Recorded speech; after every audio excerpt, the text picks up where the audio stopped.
Welcome to Brawlhalla.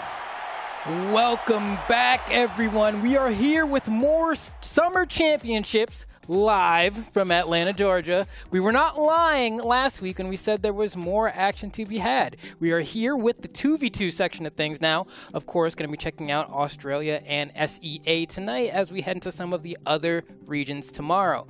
But I'm Flambeau. Y'all know me. Got longer hair this time around. Still got the frogs. Yeah, you know what it is. And I'm joined by Duke. Hair? Well, I guess unless we got a haircut between last time and this time, because our hair is like naturally growing out. Yeah, I guess so. Yeah. Like by the end of tonight, my hair will be objectively longer. How much does your hair grow on a given day? I don't know. I've never measured, but I think there is some merits to that. I think that's a good statistic to know. I'm like, I bet. No, it should be good though. I mean, we got ourselves quite the night tonight. We have Australia. Those of you in the North American region, strap in. You know the drill. We got Australia coming up in just a little bit. And then we've got SEA afterwards. So you know how it is. We got a lot of action coming at y'all. And then, of course, like Flambeau was saying, we'll have more tomorrow and into Sunday. But, of course, it's been a pretty wild ride already because we've already had the 1v1s all last weekend. Yes. Which led us into finding out who our invites are going to be for the Summer Royale. If you missed that, well, check it out on the esports stream on Mondays. All right, yeah, no, that's good because I was like, oh, dude, can I say all the names of all the invitees? You know, and off the top of your head, you could say one. We could go back and forth. Okay. And then we'll feel really bad for the person we forget. Sounds good. Okay. Sandstorm. S-Grape. That was gonna be my second pick. And now your job's harder. Godly. Knees.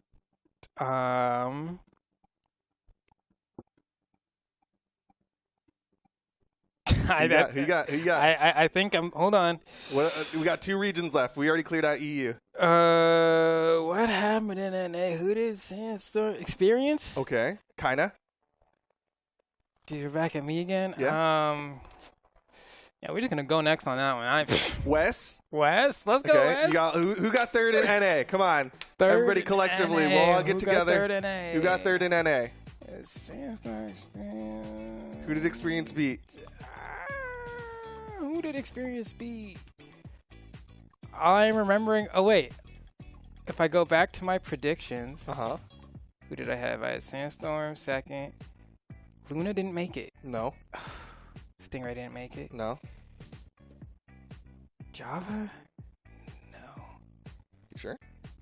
You sure about that? I'm like, was it Java? Sure? Did Java do the thing again? Did you do the thing?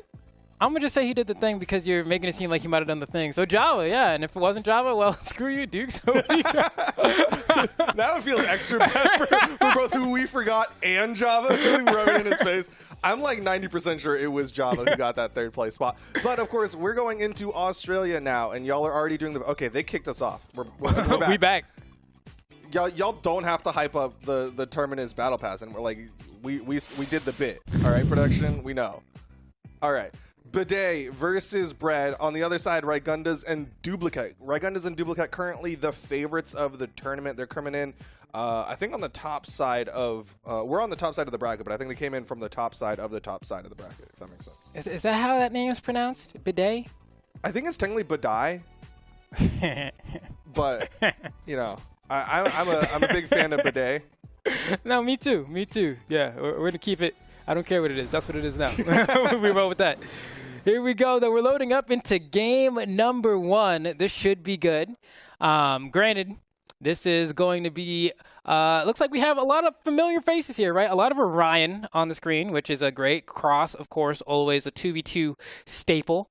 Despite receiving, like, a handful of nerfs here and there, people can't seem to let him go. Yeah, I think he's got a really good weapon set for 2v2s. On the other side, Totori's kind of been a staple of 2v2s for a real long time. Ooh, Raigunda's top of the map almost got that nair to KO Bidet, but managed to get back down. Nice recovery pickup off of Duplicat's setup.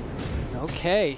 And watching Brett on this Orion here already landing quite a few neutral layers. Got a side air there as well. Ooh. That's going to be a nice little KO off the top, though. Can we see a down sig? That should be a combo. Let's go. We're starting off strong. That was a nice setup there. Double end light into the end sig on the left side. I like that they went for that second end light. For a second, I thought Duplicate was just going to pull the trigger on an end sig. Yes. But instead, he was like, let's get him close to that KO box. And it was a really good setup for Raigundas to finish that off. Oh, man. Things are starting to look tough for the red team here as they're still trying to get the first stocks of Team Blue.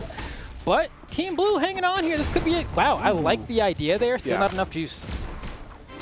Just didn't quite do it because of that bounce. Raigunda's going to be the only one still sitting on that first stock. Nice recovery underneath both red team members. Kind of dancing around everything. Finally gets that weapon pickup. Meanwhile, Duplicate comes back in on the second stock. Might be looking for a KO on one of the red team members as Duplicate's just target swapping in the middle.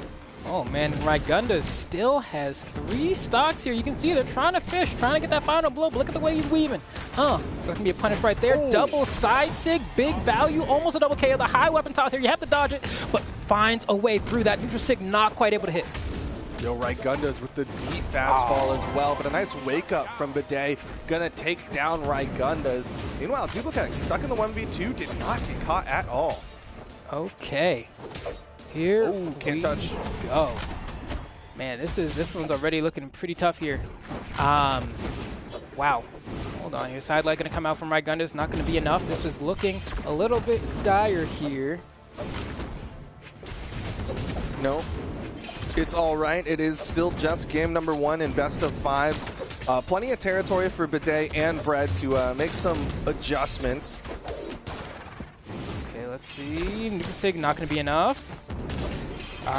There we go. Side light, neutral air. Tries to go for the neutral sig yet again, but it's not going to connect. I like the D-light ground pound we see from Raigundas. Get that little bit of extra damage, trying to fish for those final KOs. He went for style. Oh, still not enough. Nice dare from Bread. Gets him back down. Duplicate is going to take down Bidet. It's all left to Bread in the 1v2, and Duplicate's just watching the 1v1 happen. That weapon toss actually saved him. All right, another chance here, but for how much longer here? Like, realistically, like, we've seen legendary comebacks from Brawlhalla. Not here, though. Yeah, this is pretty hard to do, although, you know, go out with the clip.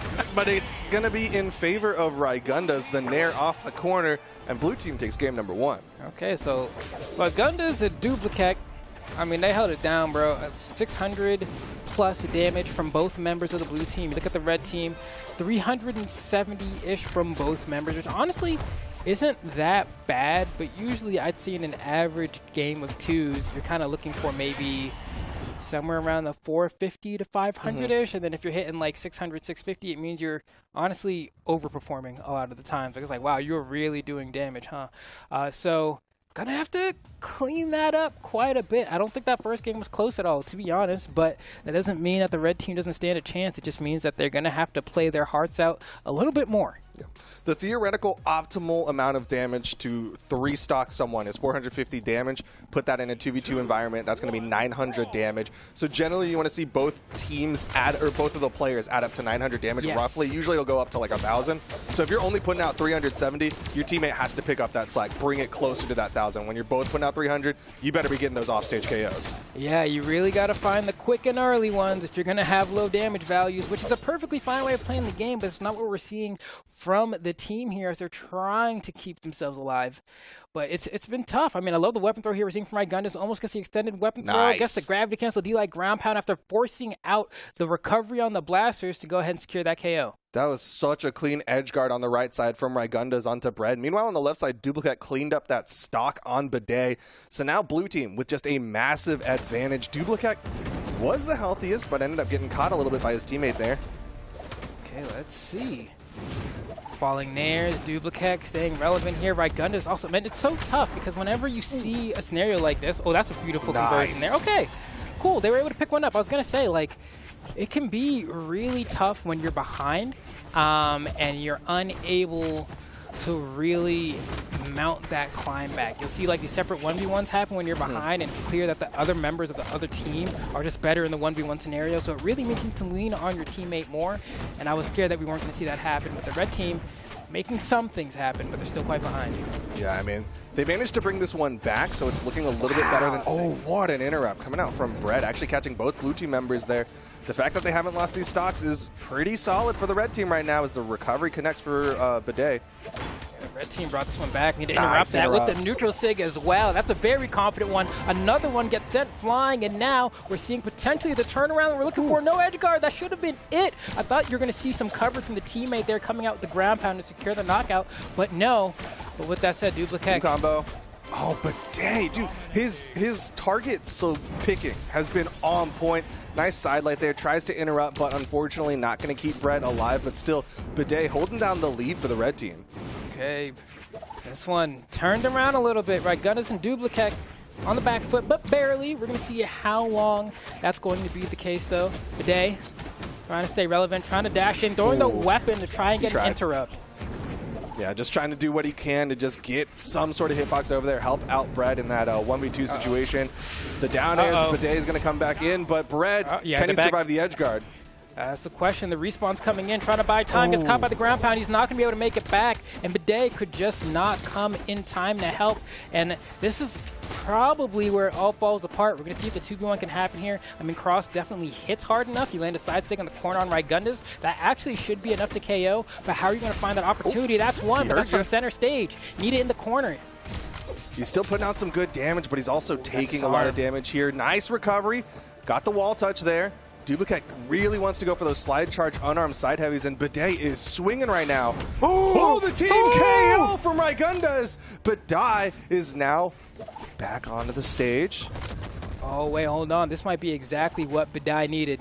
One recovery here, there's no dodge. The trade on this air, and that leads to another opportunity where Bidet could have had it. Finally finds it with the D-like gravity cancel Ensig, and what I can only say was a great display of defensive maneuverability, but also a fantastic stroke of luck as far as friendly fire goes. Yeah, that side sig definitely helped out for Bidet and Bread, and of course, great capitalization coming out from Bidet. I want to give him so much credit for that specific set. We talked about the damage numbers. 300 was put out by Bread again, but Bidet brought it up, put out that 700, got it around that 1,000 number that we were talking about. And also, like, his target picking was so good. So many of those clips is him hitting one person away and then immediately target swapping over to the other blue team member that was coming at him. Okay, yeah, no, I have to agree. It seemed like was a lot more locked in that game, right? Like just kind of had a better understanding of what was happening in various different locations of the screen at any given moment in time, and was really able to lend a hand in moments where it really counted. So hopefully we'll see more of that as we go into this third game. But I mean, you got to be feeling good. I was ready to see like Raigundas and Duplicate go for a 3-0 after that first game, and I'm happy that the adjustments were made in time. For sure, and now we're seeing it's the red team kind of winning out in their respective 1v1s. Nice rotation from Bidet, but he eats a ground pound. No touch. Does he get it? He doesn't get the touch there, and now immediate 2v1 onto Bread. Oh, jeez, yeah, and that was disgusting, and Raigunda's still starting it off. Wow, no, they are sandwiching each individual member of the red team and getting these large conversions. Look at this edge guard setup here. I love the weapon throw, but great interrupt from Bread.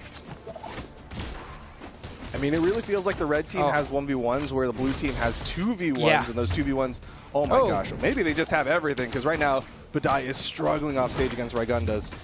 Oh man, big damage.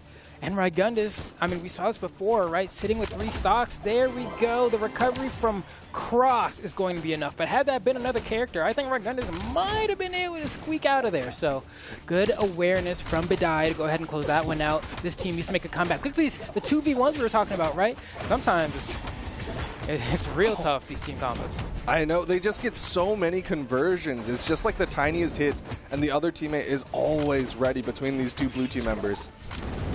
Oh, nice little interrupt. That's Sair. And they're looking for an edge guard here. Nice catch. There was a chase dodge burnt there, so that means the gravity cancel is guaranteed. Oh, but the turnaround attempt, but it looks like Badai did not have a recovery there. You saw him hit the sidelight, but then he just kind of drifted off. Okay. This is starting to look tough. Badai doesn't have a whole lot of health to work with here, so it means that Brett is going to have to take point, but that's not what we're seeing. Nice. There we go. Down sig finally comes out. Can we get one on Duplicate here? It's going to be a tough comeback to make. Okay, just lets him have it. Goes straight into that spear recovery. Still 1v2, and they'll right back into this, but it really is all about Badai surviving, and he's not going to do it. Yeah, that was tough. And now, wow, what an aggressive way back onto the stage, but gets punished for the guaranteed 3-hit because no dodge. They need to be careful not to have a repeat of the last time here. I mean, granted, not near. Oh, look, slow down, big fella.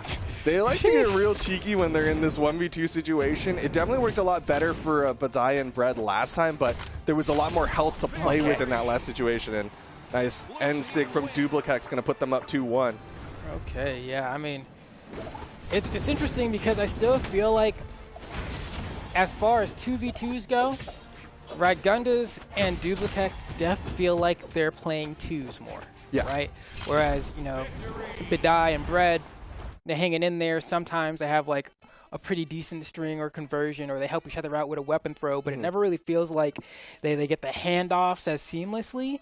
But even with that said, these games have been close, and so I'm like, all right, maybe they'll be able to make the adjustments again this time around. But even the game that they won, they kind of needed a little bit of a handout, you know? I'm not to take credit away from the players, but I mean, we all saw it with our own very 2 eyes or 1 eye or whatever perception thing you have that You heard it. you heard it. Maybe. Yeah, exactly. So they got some help. Yeah. Got some help.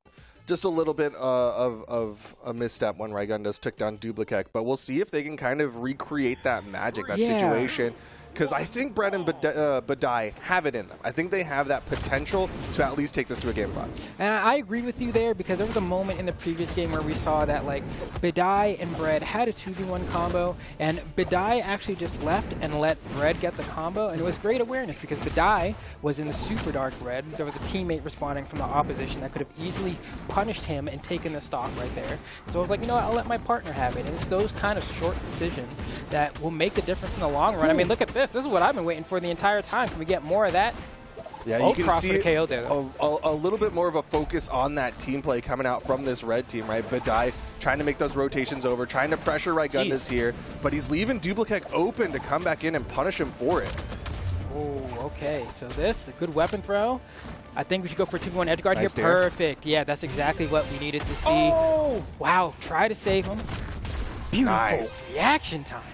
Immediately knew what to do. He saw that setup, and that's one of the reasons why Cross is so good in 2v1s is you have a lot of time to react as a player to those neutral lights. Oof. Take a look at some of these juggles, trying to get these down airs. Might want to place them a little bit more carefully. That's another whiff. Let it die. Trying to stay relevant here. I mean, has 3 stocks, so I understand. Beautiful conversion. Ooh, okay. Ooh, take it, yeah. Converts with himself on that one, but he's still getting great damage put out onto both blue team members. Side sig connects. Ragundas down to his final stock here. What's the follow-up? Oh, didn't think misread. his teammate was going to go for the double. Yeah, right there, you know, went for the side sig. I think it was probably one of those clear go for the recovery off of this hit moment and KO off the top, but was waiting for the immediate pass. Didn't see that the dog was burnt and ended up losing it. But despite that amazing offensive sequence, I mean, honestly, Badai's getting a lot of hits here. I feel like Bread, in some scenarios, looks like he's having a tough time keeping up, honestly.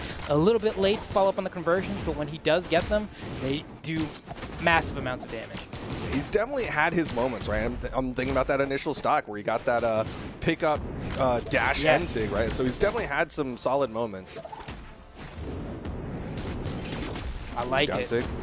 Okay, good rotation from Duplicate as well, yeah. Ooh, that was enough.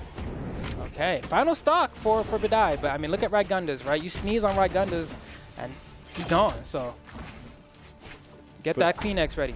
He's also been extending this final stock for quite a while, but looks like he's not going to be able to extend for much longer as Brett is definitely hunting for this KO onto Ragundas. Good dodge up, but the turnaround, everybody's on final stocks. Careful Blue team's here, not done here. Badai, yeah, just want to make sure you don't get caught in 2v1 in that scenario where your partner's coming back, because that could be the difference between winning and losing this game. I mean, we were confident in the game 5, and I'm confident in it as well, but they cannot touch Raigundas. Feeling very thankful for that Hattori speed right now. That side air launching Raigundas so far, but Raigundas surviving. But that was a 2v1 opportunity. Down light side air hits so many people. The end sig misses, but the down sig from Bread is going to give them the 2v1. Okay. Duplicate has to do it here. Can get Badai first and then try to work. Oh! Weapon throw's no good.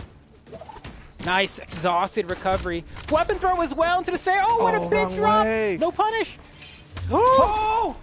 Oh, they both survived. Falls. Oh, the weapon throw hits his teammate. Are you not going to go for the D-like ground pound? No, he tries to do a mix-up. Misses the conversion. He wasn't ready. Oh, Duplicate. Can he do it the ground pound? Duplicate's finding punishes. GCN Light to set up for the recovery. Bread and Badai going to force this to game 5. Barely. That was looking a little precarious toward the end there. I mean, I was sweating at first just because it took them such a long time. Like, such a long time to get that final stock from Raigundas. Like, Raigundas was hanging on. And then when they got it, Duplicate was moving.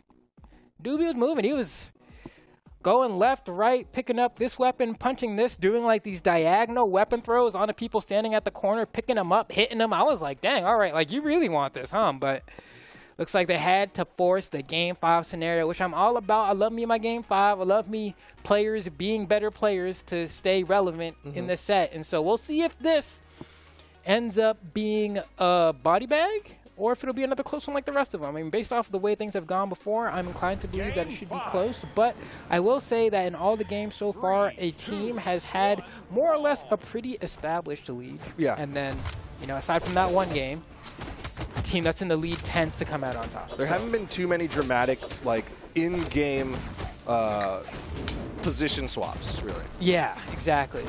The reversals have been far and few between. Granted, I think a big part of the success of that last game actually came from Bidet finding like a sequence of like 5 different hits, some that led to KOs early on. The red team starting off immediately on the back foot in this one. Yeah, I mean, getting caught there, stacked up by that down sig, and Raigunda's going to get that side sig. First KO goes the way of the blue team. And Badai's going to fall there as well. And that's one of the toughest positions to be in the game is like, Badai lost their gauntlets and then couldn't pick up those blasters until now on their next stop, right? So they were unarmed that entire time. It is not really so much you can do. You can try, but it's just not it. And they are crumbling here. It looks like the blue team just kind of, you know, tucked in their shirt a little bit. Yeah, it really kind of felt like they're like, all right, playtime's over. We could have won that last one. We're definitely going to win this one. Oh, yeah, I want to see the red team get a huge team conversion here because that's the only way you bring yourself back in this. Badai coming in, getting that side air, and Bread was just not ready. A couple of times here, Badai's gotten like a setup situation, and Bread is busy swinging, so he's not able to go for the follow-up. And this is a tough part, too, is like, I don't really know what Badai should use here. I think blasters are the best for going for conversions, but forget about your blasters, they're gone. Go have a pair of gauntlets when you come back, I guess. Now he's going to be the first one onto his final stock, and Duplicate still yet to lose that initial stock, and he's not even in that KO %, so this is looking very dire for the red team. Yeah, this is looking tough. I mean, nice little conversion there as well. All this extra damage. Maybe you try to just put everything you have into deleting Raigundas and trying to force a 2v1 as early as possible, because at this point, like, it's skewed. It's skewed. You need something to make this easier for yourself if you're the red team. Ooh, side sig gonna miss. Okay, the end sig starting to creep back into this. They finally take down the stock off of Duplicate. Oh, wow. That's not good. You know, you try to make the comeback and you end up losing the stock. That's not good. Team conversion, more important now than ever, and the red team seems to not be able to find their openings. I mean, Badai just losing in the 1v1 against Raigundas. Oh, this is so rough for Badai. He's going to get taken out on the right side, and it's all left to Bread. 4 stocks left onto the blue team. Oh, they don't go for the team combo again. I think blue team really likes to play with their food. Once they have such a strong position, they start to clown a little bit. Yeah, it's like they're trying to find, you know, that one clip, put in the reel or something, but we'll see if they find it. I mean, almost a fully charged recovery right there. You can see Bread trying. Bread saying, oh, lost the recovery. He's still good, though. Still good. Let's go make this, Bread, buddy. Come on. Clock in. I like it, though. Little pump fake, did not bite. Oh, went for a nair there. No Ooh, ground hold pound, on, but you is he know better?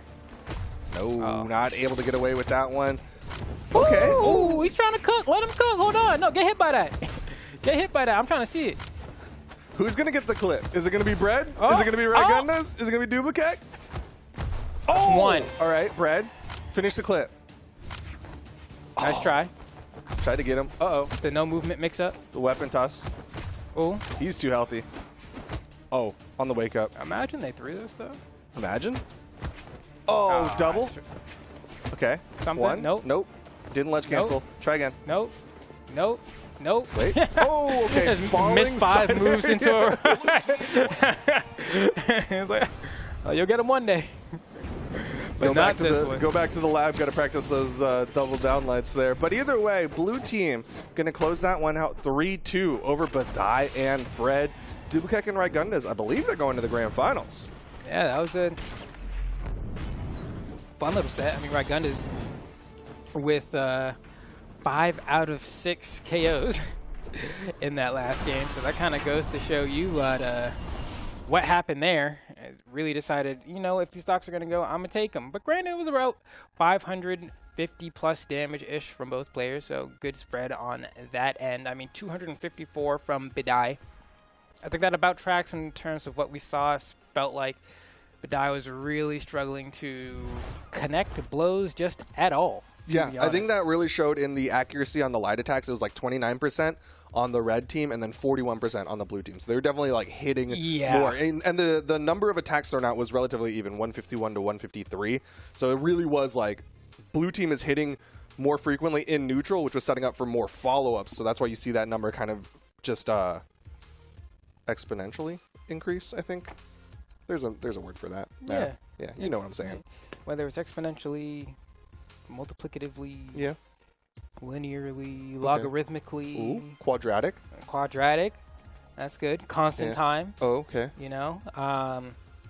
What else we got there? I'm just thinking about data structures and algorithms, because that's what programmers do, and they think about all the different ways that you can improve your algorithms and which ones are really bad. And the ones that are really bad are the ones that make you check things every single time. So we don't try to use those here. But with that said, I guess we gotta move into the other thing, right? Like I think now we're going down to the elimination side of things. We got more Australians on deck. Just kidding. We're going to a break. But we're not going to the break just yet. Oh, yo. Did you know? I don't have anything. I was waiting. Know? I was hoping a thing was going to come into my brain after I said that. I was really hoping that I was going to get something. Do your best Australian accent. Nar. What? Okay, my Australian accent comes Ryan and Badai. I watch Blackpink content, as everyone knows. I'm a Blink, and Rose has a very thick Australian accent, and so whenever she says no, it's nar. Nar. And that's what I always think of So as the it's first like thing for Hot Australian. Fuzz. You ever seen Hot Fuzz? Hot Fuzz isn't Australian. Well, I'm not saying Hot Fuzz is Australian, but there's like the one dude who only answers in like narp. Oh yeah. Yarp. Yeah, you know what I'm talking about? Yarp. Narp. All right, cool. We have been given this symbol. Now it's Ryan time. We're going to go to a quick brickety break. And then once we come back, we'll have more 2v2 action, Summer Championship. Y'all already know about it. Stay tuned. Yeah.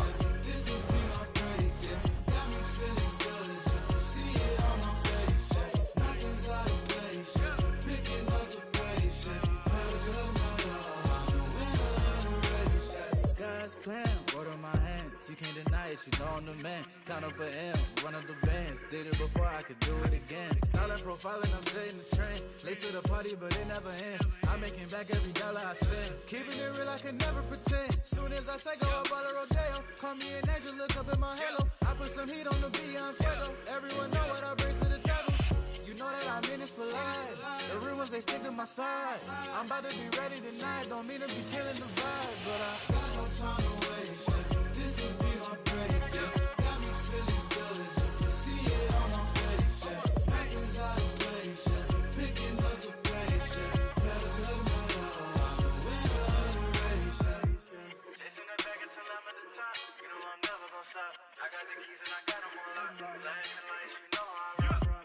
thought that you never could block. They can't get mad cause I'm walking the walk. They liking my style, they love how I talk. When I do a song, they wait for the drop. Might get some diamonds to put on my wrist. I take the credit, I don't ever miss. I'm problematic, you never could dish. I make a hit that you never could skip. I got the drive, I'm up in the sky. You look at the clouds, you see that I'm flying. Only doing, you know I ain't trying. Keeping the mileage, catching the vibe. And got no time to waste, shit. This will be my break, yeah. Got me feeling good, you see it on my face, yeah. Acting's out of place, yeah. Picking up the pace, yeah. Better to the middle, I'm the winner of the race, yeah. Got no time to waste, yeah. This will be my break, yeah. Got me feeling good, you see it on my face, yeah. Nothing's out of place, yeah. Picking up the pace, yeah. Better to the middle, I'm the winner of the race, yeah.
There goes Luna, another Saturn experience with back-to-back 1v2s.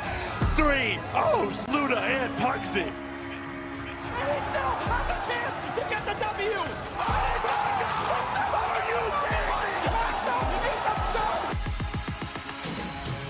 me? It's just struggling. They're doubling up! He goes all the way out there! What a ridiculous! One of those barely situations. Oh, team combo. Oh, the down stick into the neutral stick. And Pugsy. Ryu holding on the down air. In the middle of two gauntlet players, this could turn bad, and there it is. It's gonna hurt. It's the worst, and you are gonna lose game number 2. Able to string so many things together. Both of his weapons looking good. My man is still sweating. He's dead. He's dead. Hughes has done it! He has unseated Luna! Vamos, Brazil! Oh my, oh my, oh my. You didn't need the extra hits, but he wanted them. Headphones on. Impala. What an incredible performance. He is your 1v1 Brawlhalla World Champion.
And we are back with more 2v2 Summer Championship action. Flambeau Duke here to hold it down as we head into the top 4 things. I'm holding it down. I mean, I guess, yeah. I mean, it's I'm not also going holding it anywhere. down. We're holding it down. It's stuck. But we got more Australian action coming at y'all. We are, of course, doing the top 4. Are you okay? I'm great. I'm doing just fine. Almost lost my balance there. Yeah, that's fine. We made sure to cut away so that if it happened off camera. But, of course, we got more Australian action coming at y'all in just a little bit. Y'all got to see some of the names that are currently sitting on the elimination side. One of them has the word shadow in it. The other one has the letters PHY. Phi? Phi, yeah. That's probably my best guess. Phi, pi, phi, phi, Phi. phi. Phi. We're settling with Phi, and we'll get corrected later if we're wrong. Yeah. Yeah. That's how it works. Nothing wrong with being wrong. No. Except for the fact that you're wrong, I guess. As long as you admit that you're wrong and you grow from your mistakes. That sounds like someone who's trying to, like, improve as a human being. Ew, yuck. Yeah. Why would you do that? And then you're going to start talking about accountability Ooh. and intent versus actions and Expectations, and results. Dummy and Kyler Alice are on the other side. After getting knocked down to the elimination side by Dublicek and Raigundas, they've been making that elimination bracket run. Currently, fan favorited 85% to 15. Do you agree? Yeah, only because Kyler Alice is the longtime GOAT, and so I would just throw all my GOAT points into Kyler Alice. Though Shadow, been around for a minute, so this shouldn't be a spanking by any degree, but we will find out as we start up into game 1. Kyler Alice is rocking the Taros. He's going back, dude. People are bringing out the Taroses again. We're seeing the Olgrams again. It's like it's 2019. I don't like it. I love it. It's like, I'm in the Taros. I'm fine with the Taros. The Ogram, I had enough of him. I had enough of him. He's had his heyday in 2v2s, but it looks like he's back here for the Australian region. Phi kind of the odd man out here with that Koji going to be coming in with 4 defense, which means these Taros Axe Swings are going to chunk. Yeah, I mean, you can see Kyler getting ground pounded, actually. Yeah, an immaculate high definition. But Shadow and Phi actually doing a pretty good job here. Kyler finds a double stomp Sair, which could lead to potentially large damage. Wow, Phi really went all the way down there and then just lost stock. I respect it, though. Deep fastball. He was like, hopefully they'll just forget I'm down here. Yeah, really, just shoved his head underwater and hoped he didn't have to come back up. Unfortunately, the bees stayed right above that water and ended up cleaning it up. And Dummy is going to be the only one still sitting on that first stock. The Olgrams definitely still holding true, and lots of Axe currently on the screen. Jeez, yeah. It's always nice every now and then to hear the clanks of axes destroying each other on the screen. Weapon throw come out from Phi, tries to go for the side sig. Recovery from Kyler Alice and Shadow packing. We have a bit of a situation on the left side here. Dummy not able to find the KO there. But that'll do it.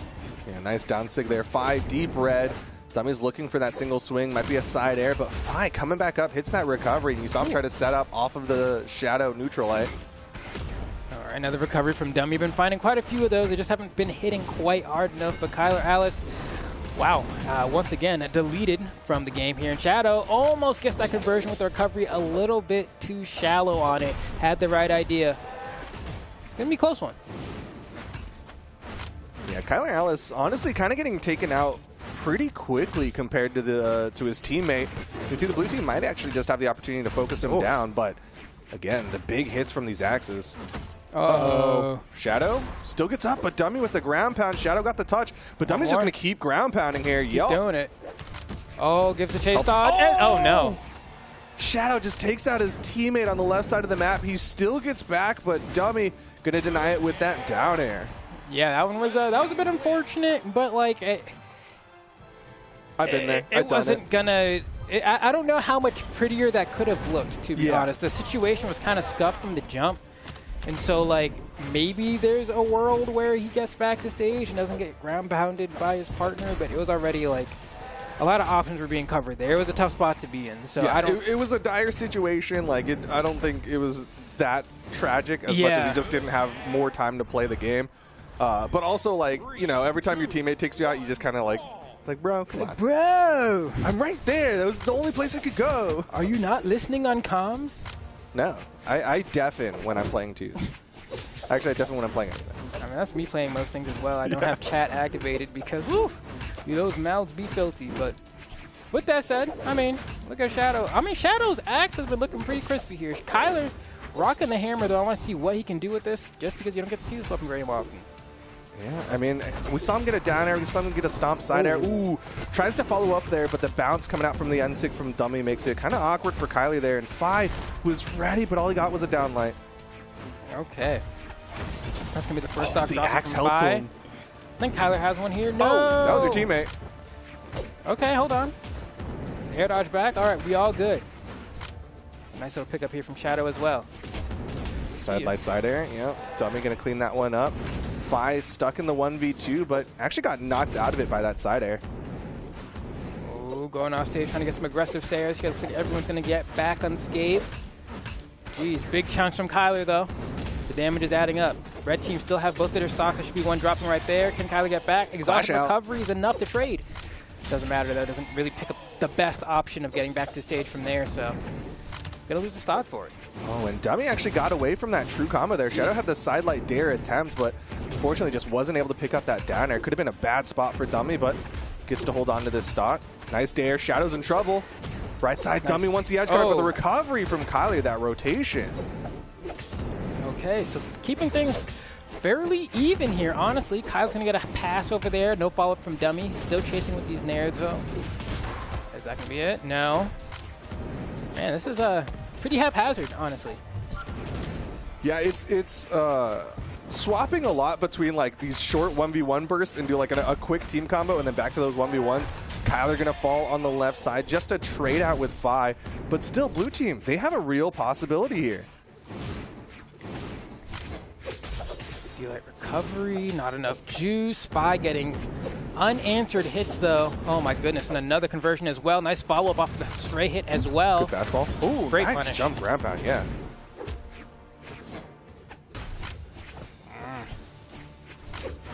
Kyler's definitely going to be the target here. He's already getting closer and closer to the red, and now that his teammate's taken out, he's left in the 1v2, but blue team not able to collapse on top of him.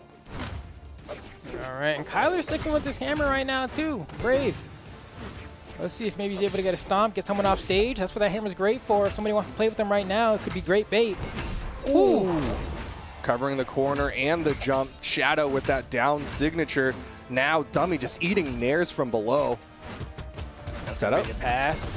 Oh, okay. Just going for damage there. There's a little bit of a tough conversion to get from that spot, but the neutral sig from Fi is going to go ahead and close that one out. That was pretty tough. I mean, look at the damage from Fi. I mean, 627, that's definitely the highest out of any singular player on the board there, and I think that showed pretty clearly that sword was really, really tough for them to deal with. I saw a lot of D-Light dares, a lot of D-Light sayers, side lights on follow-ups. Like, Fi was just cooking. Yeah, I mean, there's a very clear reason why Fi is opting to pick Koji in the 2v2 space, where you don't generally see a lot of Kojis, and it's likely because he's very experienced with the Koji and he knows how to play that sword in that area. And like you said, was very good with it. Also, was able to pick up a lot of those like downlight recoveries. So we saw like 5 KOs on the side of Fi. Those D-Light recoveries were really, really finding the mark there. It's weird playing against Sword and 2 sometimes, just because there's an aspect of playing against Sword and 1s where you're always looking out for the gravity cancel D-Light, and then sometimes you get caught and you're like, dang, I let myself get caught by that. But in 2s, it's so much easier to hide it. Yeah, I mean, even just like doing it quick as a follow-up off of your teammate, like it's so much easier to get that extra bit. Fi now over to the bow, though, as red team and blue team all have weapons in hands. Oof. Fi with these neutral lights, these juggles, just keeping the opponents in the air. Red team trying to swing back here. Accidental friendly fire, a full combo for Kyler. Alice Dummy still just trying to swing, just wants to control the stage and the side sig to say, get off of me. No stocks taken. Fi might lose. Oh! Shadow on the corner with the side sig. Takes down Kyler, who had the setup down like ground pound. Team combo immediately convert on to Kyler with the recovery as well. And Dummy is going to be the one to fall. Okay, wow, things have taken a turn here. Kyler trying to go for the scoop, can't get it, gets punished anyway. Shadow's going to fall as well, didn't get the touch there. So as far as things is concerned, the red team is in a precarious spot. One stock left on Kyler Alice. Oh, and he's just already in the blender. Got caught by both blue team members and was just eating fists to the face. Oh, big damage. 3 hit from Dummy on that axe. That one's going to hurt. Little conversion. Nice little turnaround on the side to follow up. Oh, almost got more. Fi got caught. Kyler Alice just trying to find any footing back into this game. Gets back up onto the stage, but he's not able to connect on either blue team member. Oh, we can see Fi. Oh. Wow, the movement, setting up for these conversions as well. Jeez, and Shadow's just letting that SIG button rip. Yeah. I mean, he can get away with it. They have such a stock lead here, and if it connects onto the red team, that's massive. Meanwhile, Dummy going to hit both his teammate and down Fi with a down SIG, and seeing more. Yeah, there's a certain point where you just start pressing it. Sometimes you just got to Beyblade. Let it rip. Let it rip. Let it rip. Oh, almost got red. Almost got red there. I think he was just a little late on the reaction, and Shadow with the side air. One stock left for Dummy. This is going to be hard. Yeah, this is going to be tough. This is going to be tough.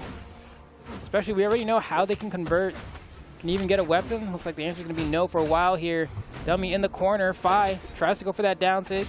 Look at this. This is oppression right here. Dummy can't get back to stage. Oh, wait. Oh, man. If he could convert that into a KO on Fi, that would have been so good. Get a weapon. Shadow does fall. Dummy left. Oh, the conversion immediately. This is the tough part. I feel like doing the 2v1 with Rocket Lance might actually be easier. You can see he throws the axe away. But at this point, I don't know if they're going to have a chance to grab a lance here.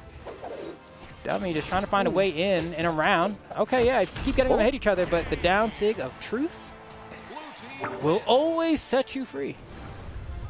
Man, Kyler Alice he got 276 damage put out in that last game. Coming in as the Terros, that high strength legend, you're expecting to put out big damage, but every single time he was in the fray, he was getting caught by that blue team and got taken out so fast. 0 KOs from Kyler Alice. Not exactly a great stat to have. Not a great stat to have. I mean, Dummy picked up some. You know, as far as things go, Dummy picked up some. On the other side of things, though, Shadow with 5, right? So kind of, it's, yeah, you know, Kyler Alice, definitely no joke to being in a situation like this, or no stranger, rather. No joke, too, I guess. I'm not I'm not laughing at him. But with that said. Very serious, Kyler Alice. I don't know. Did he lock in Terros again? No, that looks like the Zuko, which mirrors Hattori. Okay, I like that pick a lot better. Yeah, I think Hattori has a good spot in twos again, like sword, spear, just classic setup tools, and we're already seeing how well Fi is able to work with that sword. So I think this is solid. I mean, the big thing is like he wasn't able to do much with the Terros, so I don't really blame him for being like, all right, I got to just do something completely different. I agree. I mean, especially like a character like Hattori, as you were mentioning before, that weapon combination just kind of leads to like when you're playing the game naturally, it just leads to openings for team conversions, right? Press neutral light. Oh, we have a team combo. Cool, but you weren't even necessarily looking for it. And I think that's why it can be so strong. I mean, look at this start. Yeah, already getting a quick conversion on the 5. Not going to lead to too much, but still just like a couple of those, and it just adds up so fast. Nice air. Oh, tries to read the high in recovery, and there we go. Yeah, Kyler's took it. Okay. Yeah, came out swinging with that Zuko. Ready to do this one for the Fire Nation. N-Sig, but it gets interrupted. Neutral light comes out. Shadow's going to get launched, but not quite a KO. Down Sig, or sorry, neutral Sig. Wow. Actually does it. Opportunity. Nice. Oh, the ground pound. Yeah. Okay, yeah, Kyler, you should have whipped out this sword a while ago. Oh, Shadow gets his teammate. What? He got hit by that. Oh, Kyler Alice. Oh. Give him the clip. Finish it. Oh, okay, Dummy. He makes sure to finish the food on Kyler's plate. Fi came in, tried to put some more food on the table, but unfortunately was not able to keep Shadow alive, and Kyler gets launched to the right side. But man, red team just came out swinging. Oh man, yes, no lefties here. Yes, sir. But with that said, Shadow comes back with the down SIG. You know, they try to trade out a little bit, but at this point, the blue team down to their final stocks extremely early. We're not even 2 minutes into this game, and they're down to their final stocks in the yellow at that. And so, red team keep that going, and it's looking like we're going immediately to the, oh my God, Kyler Alice. Yeah, we on to the next one. Oh, man. Yeah, what you got, Fi? I mean, oh, Kyle's trying to get the twinkle toes. Wait, weapon toss, That's dare, it. and that, yeah, no way he's getting back from that one. Dummy knows it. All he's got to do is get away. Don't give him the chase dodge up. And Dummy and Kyler Alice, they completely robbed that one from the blue team. Like, where was this the whole time? Yeah, I'm like, Kyler, bro, put that Taros away, bro. You put him Put that behind back in the bars. box. And don't let him out again, bro. That Taros had no business being out here when that Hattori, excuse me, that Zuko was out here cooking like that. Like, come on, man. This is pre-Emperor, too. I know. This is baby Zuko. What is that? That was amazing. I want to see more of that. Granted, I'm not trying to see, like, the other team get bodied that hard either, you know? Like, oh, snap, Kyler Alice picked Tori, and I just couldn't play anymore. Like, no, I want to see y'all swing back a little bit. Yeah. Definitely want to see some adaptation, but it looks like they're not taking too much time to think about it. Honestly, like, they banned out all the maps. It's really Kyler Alice's team that's sitting on it, and it's going to be Fortress of Lions for game number 5. You already talked about it earlier. We like our game 5, so happy to see this one go the distance. Yeah, juice me up. Here we go. Nothing like seeing my boy over there, Snake Eyes. Get it rolling. Here we go. Fortress of Lions, game number 5 here, as Kyler Alice and Dummy have found a bit of stride after an electrifying game 4. We're going to see if Fi and Shadow can get a bit of their own circuitry going. Ooh, Fi going for that read with that N-Sig. Kyler Alice just moving around him. That's that high movement speed that Hattori brings to the table that Zuko's obviously going to share as well. Nice pickup there from Fi off that down air, and actually Dummy's kind of getting got. All right, Dummy. You hold on a little bit here, waiting for that weapon spawn. Where is it? Where is it? Right in Dummy's hand. Exactly what he needed. Almost gets caught by that Sarah. Nice fast spot. Hit stun, though. Fi with that down line as Dummy charged up the down sig. Fi's covering the corner there. Kyler Alice comes back up. Oh, trying to throw the down sigs. Yeah. Love the spacing we're seeing here. Recovery. No, actually gets the Sarah. Wow, you rarely see that hit. Yeah, I mean, that one's not true at all, but still, he gets taken out there. And Fi with the punish on that N-Sig whiff. Side sig thrown out. Fi is finding punishes. Okay. Oh, nice little hit there. Cover, nice dare. Shadow not able to do enough, but he's immediately collapsing onto Dummy. And you can see Kyler like trying to help Dummy there, but the Rocket Lance just being awkward to punish, just couldn't find an opening. And here we go. Still a pretty close game, all things considered here. I mean, stocks 5-5 on both teams. Wow. Okay, so that's going to lead to a stock on 1. Could potentially get another here if they can convert. This would be nice. Shadow still sitting on that first stock, but Dummy able to avoid it. Try again. But finds him with the side air. Yeah, Shadow just kept swinging there and eventually was able to find 1. That's all he needed here as we have Dummy down to his final stock. Once again, this is game number 5. Yeah, this is still elimination side of things as well. Shadow going to get taken out there. It's a 1 stock difference, but the big thing here is if Dummy falls, it is going to be basically impossible for the red team. Okay, let's see. Sidelight Nair, going to get a bit of extra damage. Dummy just trying not to take too many hits here, being on that final stock. Kyler going to have to take point a little bit. And this Hattori's been doing a good job of finding the hits. Punish.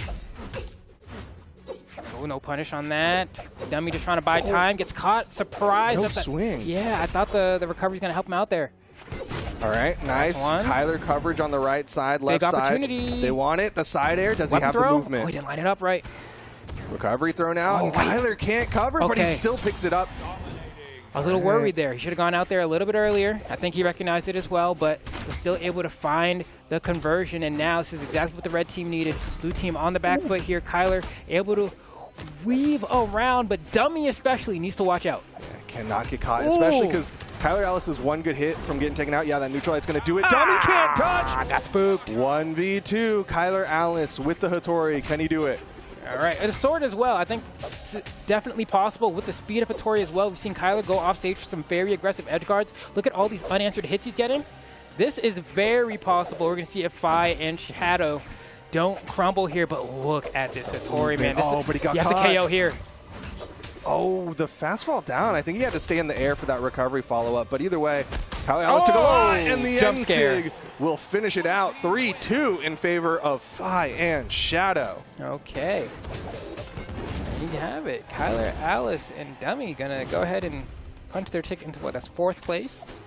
And, you know, they tried valiantly there, but could not come out on top. Shadow and Fi did a great job holding things down. It was looking a little bit precarious at certain moments, but, you know, perhaps maybe if Kyler had swapped to the Hattori in an earlier match, maybe it could have made a difference. It's really hard to say. It did an amazing job this time around. I mean, you see Dummy got 0 KOs in that final game, and I think Dummy had been the one to only get KOs in the previous game, so a little bit of a trading happening there in terms of roles, and I think they kind of needed the combination, right? You needed last game Dummy plus new Kyler Alice like we saw in game 4, and not just new Kyler Alice and then kind of like, you know what I mean. Yeah, I think that happens a lot in 2v2s, and that's something that just like is the nature of the beast, is like sometimes one person just gets focused down, and it's really tough if that other person isn't able to make up that difference. And sometimes it's just that's just what happens. Sometimes it's you, sometimes it's your teammate. But either way, Kyler, Alice, and Dummy are going to be done for today. Fi and Shadow going to continue on, and we're going to find out who their opponent is. It's someone who we saw earlier today. Dramatic pause. Production was they were just putting up different graphics. I mean, yeah, they wanted to see this amazing art we have behind us. They put so much effort into it. Take a not like literally production, but check out the bird. Oh god, I'm breaking things. I'm sorry. I should just stay in my area. I'm done. We're here. Hi. I didn't touch. There's a bird over there. That was what I was trying to show the bird. I'm sorry. Bird sound? Do you have a new bird sound? I don't. Oh, okay. Yeah, no. No. I just don't. I'm trying to think of what other sounds birds make, and nothing's really coming to mind. Bird. Badai and Bread going to be going up against Shadow and Fi. We saw Shadow and Fi just take down Kyler, Alice, and Dummy. Now they're going on to Badai and Bread. Okay. Yeah. So we saw these guys earlier. Yep. Pretty solid team. Not a whole lot in terms of complaints my way, I think. They did have... It's interesting watching the different regions in terms of twos, just because there's a certain level of efficiency, I'll call it, when it comes to team conversions. Because a team I think of pushing the envelope in that regard is Coco and Spyrox, right? In EU, they like... If one of them gets a hit on somebody, you get to watch the cutscene. Yeah. Right? And so in terms of what we've seen so far in this region, not really something we've seen. We've seen some team combos, but not really, like, it can feel like the meta revolves around them sometimes with how efficiently people are able to convert. But in Australia thus far, it's been like, if we find the opportunity, we find the opportunity, and not the game plan revolves around creating this opportunity. But with that said, Badai and Bread seemed like they had some of those conversions. It wasn't like common, but it seemed like they had a thing or two, and I'm sure that'll be useful going into this next match. I think of the 3 remaining teams, they specifically felt like the most, like they wanted to separate 1v1s out of everyone else. But even so, like you said, they had those situations where they're like, okay, we have something for this. We have a setup. We know what to do. Go into that ground pound and get that follow-up. Yeah, and speaking of kind of things that are huge combos, culminations of people's hard work, y'all should come to BCX. That's going to be happening in Atlanta, Georgia. That's where we're at now. November 3rd through 5th, 2023. And where can people find out how to register and do things? BCX.live. You don't have to be a competitor to sign up. You can come, just be a spectator, be in the crowd. You can come watch the panels and all sorts of other goodness that happens at BCX. Yes. Last year was an amazing time. It was a fun coming together that we haven't had in a really long time. This year, I'm expecting more greatness as well. Highly recommend, if you have the capabilities, even if you don't, sign up BCX.live and just come. It's worth it. It's great. Last BCX was a BCX of many first, right? We had like the cool rotating camera thing. I don't know what it's called, but you could take like a really camera. cool 360 camera. Yeah, that was cool. Wow. Well, actually, no, that's not the same as a 360 camera. Okay, then it's a camera that goes in 360, but the 360 camera, that's the one with the lens that does a whatever. The cool camera boomerang. It's like, it was a fancy Instagram boomerang. Yeah. And those were cool. Thing. And on top of that, We had the caricature artist as well. Yeah, you could get that was yourself cool. drawn into the body of like Orion or Scarlet or like a few other different legends. And they also had Baron Dipidus did that lore panel. He gave out what was it? Lore Master titles? He gave out titles, but he also gave me a like a book thing, like because he's such a lore nerd. He had like a library card that he gave me, which was really cool as well if you saw him. But also, it's just a really good time. Highly recommend y'all make it out because maybe some of these people will as we get into it. Shadow and Fi. This is the elimination side. The winner of this goes into the grand finals. They're going up against Bread and Badai as Badai over to the shell for game number 1. Okay. It's going to be fun. Yeah, haven't really seen super much Battle Boots in 2s. We have seen some in the landscape, but still kind of working its way into seeing where it comfortably fits on the team composition. But this ground pound is a great way of starting things off. I mean, any Gauntlets character can do that, but still like seeing it. Oh, okay, good interrupt there. You saw Badai was rotating to the outside, likely would have set up for a side air for Badai to go for the recovery or Ensig, but Fi was able to interrupt, keep Shadow alive. Oh, nice interrupt. Nice dare, yeah. Yeah, keeping yourself out of harm's way with that one. Another conversion to the poke. Oh, okay, and gets away from it. Bro, But who was down there to the ground pound? bait. He thought Shadow was going to hold the ground pound longer and went for that tricky jump ground pound, but Interesting. fell for it. He got baited. Yeah. That's what happened. He got baited. With that nice. said, Just nice. the down sig, though. Okay, it's looking good. It's looking good. This is fun. This is fun. Bidet gonna go ahead and grab those boots now. I want to see what these boots are cooking. Looks like he got the they're not called gold. Skyforge. Skyforge. Yeah. That's the word. Sky. I almost called them Iron Forge. Ooh, okay. Okay. Ooh, dude, Fi gonna fall on the right side there. Just kind of was floating out in the air. What Ground else? pound Finish your plate. beat Finish out your the plate. Ensig. Oh, tried. Uh-oh. Shadow trying to steal some food off the plate of Bread, but Bread gonna eat that recovery. He's taking damage, but he's not gone. Okay. Ooh, and that D-Light, very aggressive. Oh, tries to follow up with a down air. A little bit, the GC Ensig from Shadow? biting off more than you can chew. I love that from Shadow, though. That was a sick reversal. Yeah, man, my jaw hurts after that bite. Oof. Come on now. What you got? What you got? Gets hit by the Nice side weapon light. toss. Chops. Oh, they're stuck. Ooh, big Both of conversion. them. Yeah, you love to see a full stacked up sandwich. Yeah, that's that double patty sandwich right there. Yeah, that's where Shaggy and Scooby-Doo be. Them tall boys. There we go. Neutralite to set up. Shadow gonna get thrown off, but you see Fi knows he's on his final stock here. He has to be the one to survive to keep his team alive. Recovery. Okay, Fi gonna back away. Yeah, tries to go to the safety of the wall, but Nice. gets caught there. Oh, I like the read attempt. Bread, one hit away. Oh, goes for a big read, no interrupt. But luckily, the ceiling just high Nice. enough. Dude, he gets launched by the side sig. Both blue team members on this outside. Badai. Oh my gonna God, go these up, boots. hits the Sair. These boots. So what size you wear? Oh, gets caught though. I still Bread. believe. Taken out. The die. Not enough. Trying to make it happen here. One recovery on Fi or a side air should be enough. Or if you want a YOLO sig, I mean, go for it. Oh, side air? No, go recovery because it's I harder love to it. punish. Yeah. Got away from Shadow there, and now it's just a 1v1. Badai went for the read there with that spot dodge. Shadow swing and a miss, but the down sig covers a lot, and it's also going to take the boots off Badai. Yeah, that was tough. Badai was trying to fastball and recovery, but touched the ground and couldn't recover anymore. Got caught by the down sig. Just had to recovery, and throws it away. Tries to get a little bit too cheeky with the punish. Baited out the dodge and kind of panicked a bit in terms of, what button am I supposed to press here? And just goes for the gravity cancel. I think Ensig. Yeah, he went for a read instead of a reaction, and that right there is where you should have gone for the reaction because you could have gotten the KO. But either way, well fought. I'm liking the shell for sure. Oh, you see the jump, you see the fastball and everything. I'm like, oh, so close, so close. But you know what could happen there as well is like you get so excited to like, because I don't know how he does his inputs because like you could like hold up and then like press recovery and then just like hold the button down too long or something. Like if you want to fast fall, then jump and then go up. Like maybe, I don't know what his control scheme is, but there's a way where you can get that input by trying to do recovery.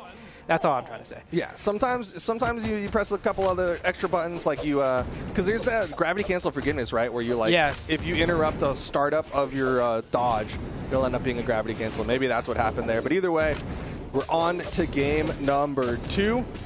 And Shadow and Fi not going to let this one be close. You can see them just doing damage to the red team already. Okay. And yeah, I mean, honestly, I was pretty impressed. Even though the red team didn't win that first game, I thought the boots looked absolutely phenomenal from Badai. Getting nice conversions, almost getting the 2v1. Like, it was working out. Oh, but this time Badai taking damage. The N-Sig thrown out, but Shadow gets high enough. The side air actually gets beaten out by the end lag of that neutralite from Fi. Big damage coming in here. These boots trying to get something started here. The N-Light coming out from Fi, pushing both members of the red team off to the corner. Do we get a conversion? Down 6 from Shadow, not going to connect. Lots of whiffs here, but not many whiff punishes, and that's going to be one from Badai. Doesn't lead to much, though. Comes back in with those boots, swinging, trying to get the N-Sig down to get off of me, coming out, and that might be a stock here from Fi. Going to dodge up, no ground pound, no coverage. Badai thought that was done for. Still nobody gonna fall here. So many people deep red. Neutralite gonna launch Shadow to the right side. Opportunity to take down Fi, but Fi takes down Badai. And Brett now left in the 1v2 for a brief moment as the down sig catches him with the anime movement. I always say that's the Hiten Mitsurugi right there. Oh man, that's tough to deal with as we move on further into this game. Blue team still on their first stocks here. Need to watch out for that down sig from Orion. That side air almost enough to take out Fi as well. It's going to be a big throw, the giant swing, and from the top ropes, the frog splash from Badai. Going to go ahead and bring the stock count back to even. That's what I like to see. The 2v1 from Badai saying, you might have tagged in your teammate, but that's just giving me more people to hit. Now Badai onto the right side. Fi gets away from it as Shadow tries to make the rotation. And once again, Fi fast falls real deep on those edge guards. Oh my goodness. It was getting wild right here. Chunky side air coming out from Shadow. Fi getting the juggles as well. Tries to chop off the top, but a nice delay. These two teams are going at it right now. They are scrapping. Top of the map. Shadow goes for that recovery. Neutralite catches both blue team members, but Shadow still finds the hit onto Bread. Oh, side sig comes out from Badai. Not going to find the mark, though. Fi trying to find something. D-Light not going to find the mark. Maybe a boots opportunity. Oh. Okay. Bread's in trouble, though, man. He is off stage with the lance, and one more Sayer and a dodge. Up. Okay. Wow, man. Fi just pushing him off stage. I love the weapon throw here. Doesn't need to go for the aggressive edge guard. Has the spear in hand. Reads a jump. Gets a D-Light Sayer. The weapon throw is good from downtown. Oh, man. Okay, so slight lead for the red team. Job's not done, man. Bread cannot fall here. Badai gets launched by the neutral light, but Bread is definitely the target of the blue team. And you can see Bread is like, I'm just going to keep doing these falling nairs, man. I'm here to falling nair. Yep, let's do it again. Whoop, recovery. I'm going to come down with a nair. Hey, what am I about to do? A nair. Hey. It's like clockwork. Oh, it's coming. It's coming. It's coming. Someone has to get close enough, though. Okay, mix up. Okay. Found a different button to press, but Bread gets caught, or Badai gets caught, actually. That 2v1 quick conversion onto Badai. The Sayer launches Bread to the right side. Nice dots. Yeah. Bread doing a great job staying alive here. Badai almost gets that side signature. And Bread doesn't want to stand too far because it doesn't want to be like a 2v1, but doesn't even matter because the distance was far enough for the members of the blue team to go ahead and find their respective KOs in a pretty close match. But you have to look at Bread's damage. That's the anomaly here. Only putting out 319. Everybody else 500 to 600 damage. Bread was the one who was having the most trouble. And I mean, you kind of saw it in the stocks as well, right? Like he went down to his final stock first. He was having to play that safe game where he's just poking with nairs, which can help a lot, but it can only last so long. Yeah, it's one of those strategies where, like, especially in the 2v2 landscape, it's like, you know, people are hounding you, and so you're like, I think they're gonna come at me now. I twirl the baton around, but then, like, after a certain point, like, they're just gonna read it and then KO you for it. So, like, got like 5 of them in there, which is like still pretty respectable, but you can only keep the strat up for so long. Man, this has got to be tough for this red team, though, because that's 2 games in a row where it was close. They were so close to doing it. And oh my goodness, Badai. I'm hitting up Badai after this. Yeah. I cannot get my boots smooth like this. He is hitting. He is getting all the boot prints all over Shadow right now. Brad, charge up, still hits Fi. Dude, Fi came in, ended up just eating that tail swing. I say it's a good sig. It's active. I'll give it that. It's active. Shadow. Okay, good nair keeps him up. Brad cannot find the hits. He keeps trying, standing in the right places, but when it comes to pulling the trigger. One more. Oh, Fi with the dodge. Ooh, Dare. he's still good, though. Good target swap coming out from Badai.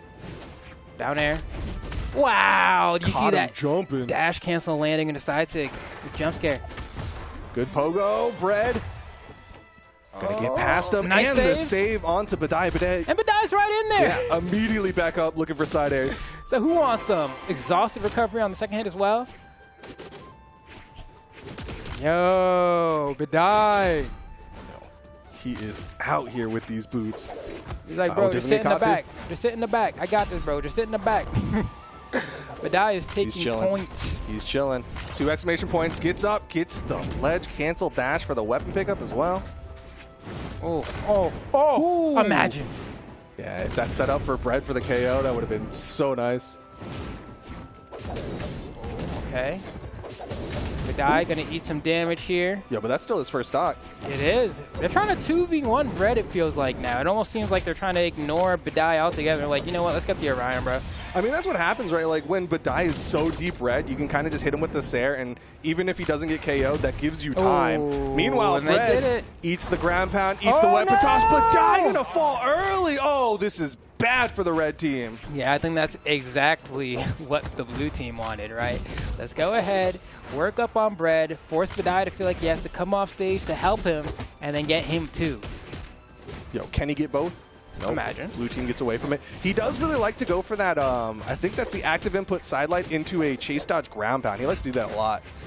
Yeah, just trying to get the most bang for the buck. Recovery not enough on this stage. The ceiling just too high. Nice. Just too still high. Not enough? Go for his Sair. Yeah. Okay, yeah. Let's try the other one. Uh-oh, that was an exhausted recovery. Badai needs the help, Bread. Not enough. No chase dodge. Badai's going to fall. It's all left to Bread. Oh, and I don't know how good those odds are just based off of Bread's track record in this game thus far. In the last game, looking like dealing with both of them with a teammate already seemed difficult enough. Now on your lonesome, you got a tall order ahead of you. Tries to get something there. Had a dodge, so potentially could have led to a lot of damage here. Just going for wild plays. Only has to recovery. Oh, did he get touch? Okay, he did. Barely. Oh, slice. One more slice in that game. You know what? There it is. This is it. I was going to say something else. Doesn't matter. 3-0 and Shadow and Fi going into the grand finals. Okay, man. That's a bit of a bummer only because I was having a great time watching Badai's Chow. I thought that was really fun. I really liked seeing what those boots were doing. I feel like there was some like cool aggression and a bit of innovative things happening there, but better luck next time because we're going to be watching Shadow and Fi go on here to the grand finale. Yes. Should be a good one. It should be.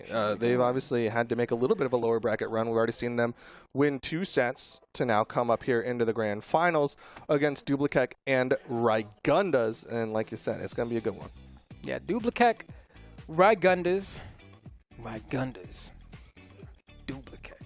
It's like, what a combination of tags to join forces. Dude, all the tags are Badai.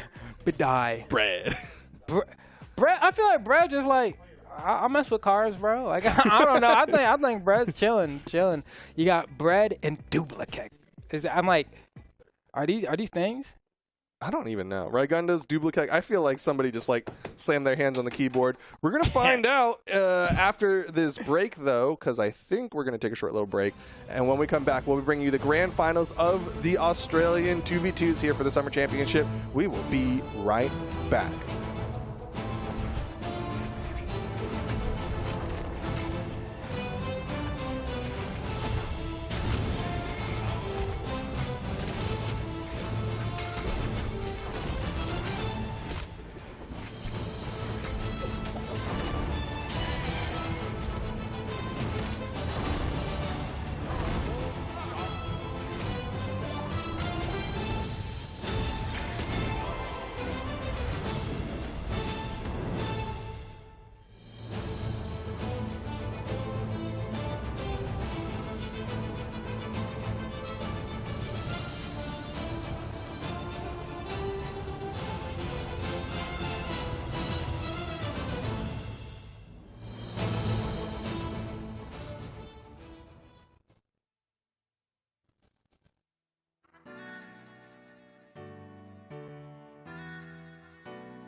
We're back with more Australia 2v2 action. We're going to hop right into the grand finals as we found who our final combatants are going to be just a moment ago.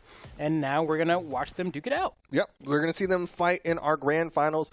Potentially another set behind it if the team of Shadow and Fi end up getting that dub, that best of 5 win. That'll get them a reset, and then we get another best of 5. But this is theoretically the final set for Australia today.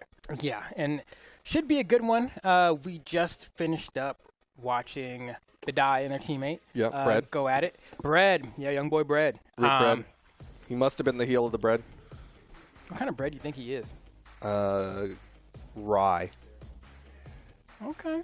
Somebody really popped off for that. Yeah, like rye. Rye. That's my type of Yes, bread. sir. Okay.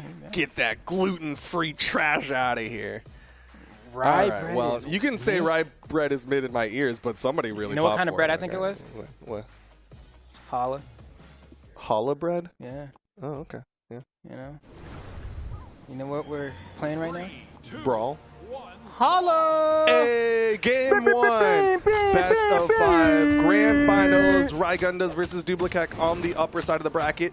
They have to win 3 games, and they will be crowned the champions of Australian doubles. Okay, and this should be a good one here. Shadow rocking this Macho Man, trying to get this damage done. Raigundas on the Hattori, Dublicek on the Orion, and of course Fi on the Koji. So we do have kind of a team balance between, you got some Rocket Lance hard hitters, and then you got a really quick character in the back to take pop shots and convert. Yeah, this is like, weirdly enough, the closest thing you could have to a mirror without it being a mirror. You've got like you said, those kind of heavy hitting Lance players, and then those like quick, fast moving sword players. Now I will say that the one difference that we do have is on the back end, right? You do have the spear for more conversions from Dublicek, but then for on the other side of things, speaking of Shadow, that axe for chunkier conversions, I guess. Nice swinging coming out from Fi. Got that recovery on one. Rotate over for the Nair. Able to get that pick up into the recovery, but it's not going to quite KO. I like the side air coming out from Dublicek. Going to catch the landing on Shadow as well. Tries to go for a read. Doesn't quite find it, but it's going to be okay because no punish happens as a result. But Fi looking for something. Gets caught in the midst of it, though. And it should be an opportunity. Beautiful conversion to the ground pound. D-like ground pound. Not going to quite get it. And a reversal here. Unfortunate. And Shadow going to take down Raigundas. But man, Shadow is hurting. Deep red on the second stock. Everybody else is on the second stock, but everybody else is basically untouched. Yeah, Shadow a sneeze away. And Dublicek maybe one side air. Can't find it there. Goes for a down air instead. Slip past that one. Side air barely misses there as well. If you're Fi, looking for that D-light recovery for sure. Side air on the right side from Raigundas. We'll take down Shadow. Fi in the middle of things, and Raigundas, he's going to cover with that downlight to punish Fi. Oh, okay. Nice little break up there. Yeah. Stop the conversion from happening. That side sig's going to be a swing and a miss. Oh, Shadow's got to be careful there. He was very high in the sky. Okay, what's the answer here? Down sig, tries to get that spike on the corner. Won't quite find it though. Ooh, aggressive recovery from Shadow, but it's not going to be punished. And Sig, oh, Never KOs. you saw Raigundas try to get in there, try to break that one up, but like you said, doesn't really matter because Dublicek's still living. Shadow is on the outside, and Fi going to be joining him in the final stock. Good trade here, but Shadow needs to hang on. An emphasis on the word needs here. Manages to find a stock there. Big conversion opportunity. You need to make this 2v1 matter as much as possible, and they're doing that. Tries to get the read on the jump high. Has to burn some resources to get back. Got back. All right, we did it. I'm surprised he went for, I think he got like a side light setup, and he went for the Sair instead of the down air, which like every NA Lance player I've ever seen goes for the dare Sair there. Gave him too much respect. Said, I'm going to go for the elaborate read. And it happens like that sometimes. Ooh, Shadow with the drift back on that side air, saying, I'm not trying to get hit by this. That's good value. At this point, if you're Fi and you have the option of hitting Shadow, but it won't KO, but it will also hit the other person, you're just going to take it because he's one hit away anyway. And there's that one hit we were just talking about. Oh, and meanwhile, Fi with a GC side sig, going to get punished for it. His dodge was down for a while there. Gets back, but Raigundas is still finding hits onto him.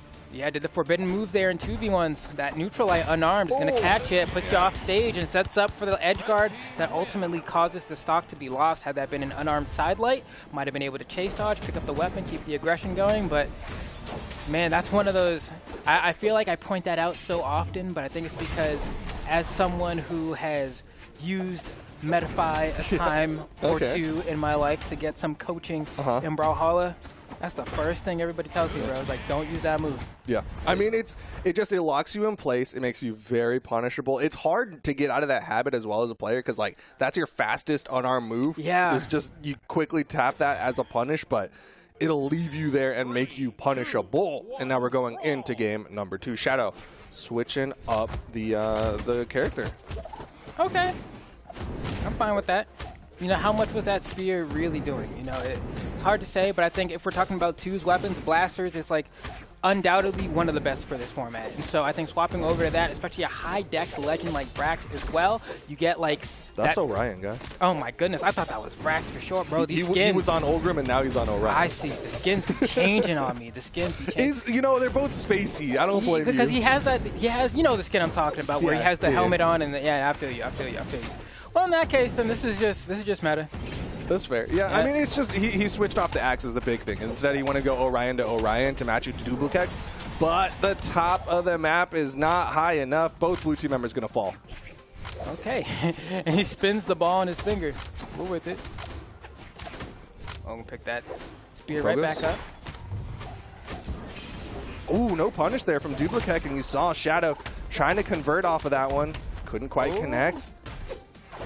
The bounce here. Oh, I like the mix-up. Trying to make it look like he was going for Gundams and then swinging at Duplicax. Keep him guessing. Pogo. Oh, a side sig and it in didn't that KO. spot. That's like the most Hattori thing ever, bro. Like you get the sauce in the the bottom right corner of the screen into a side sig and oh man.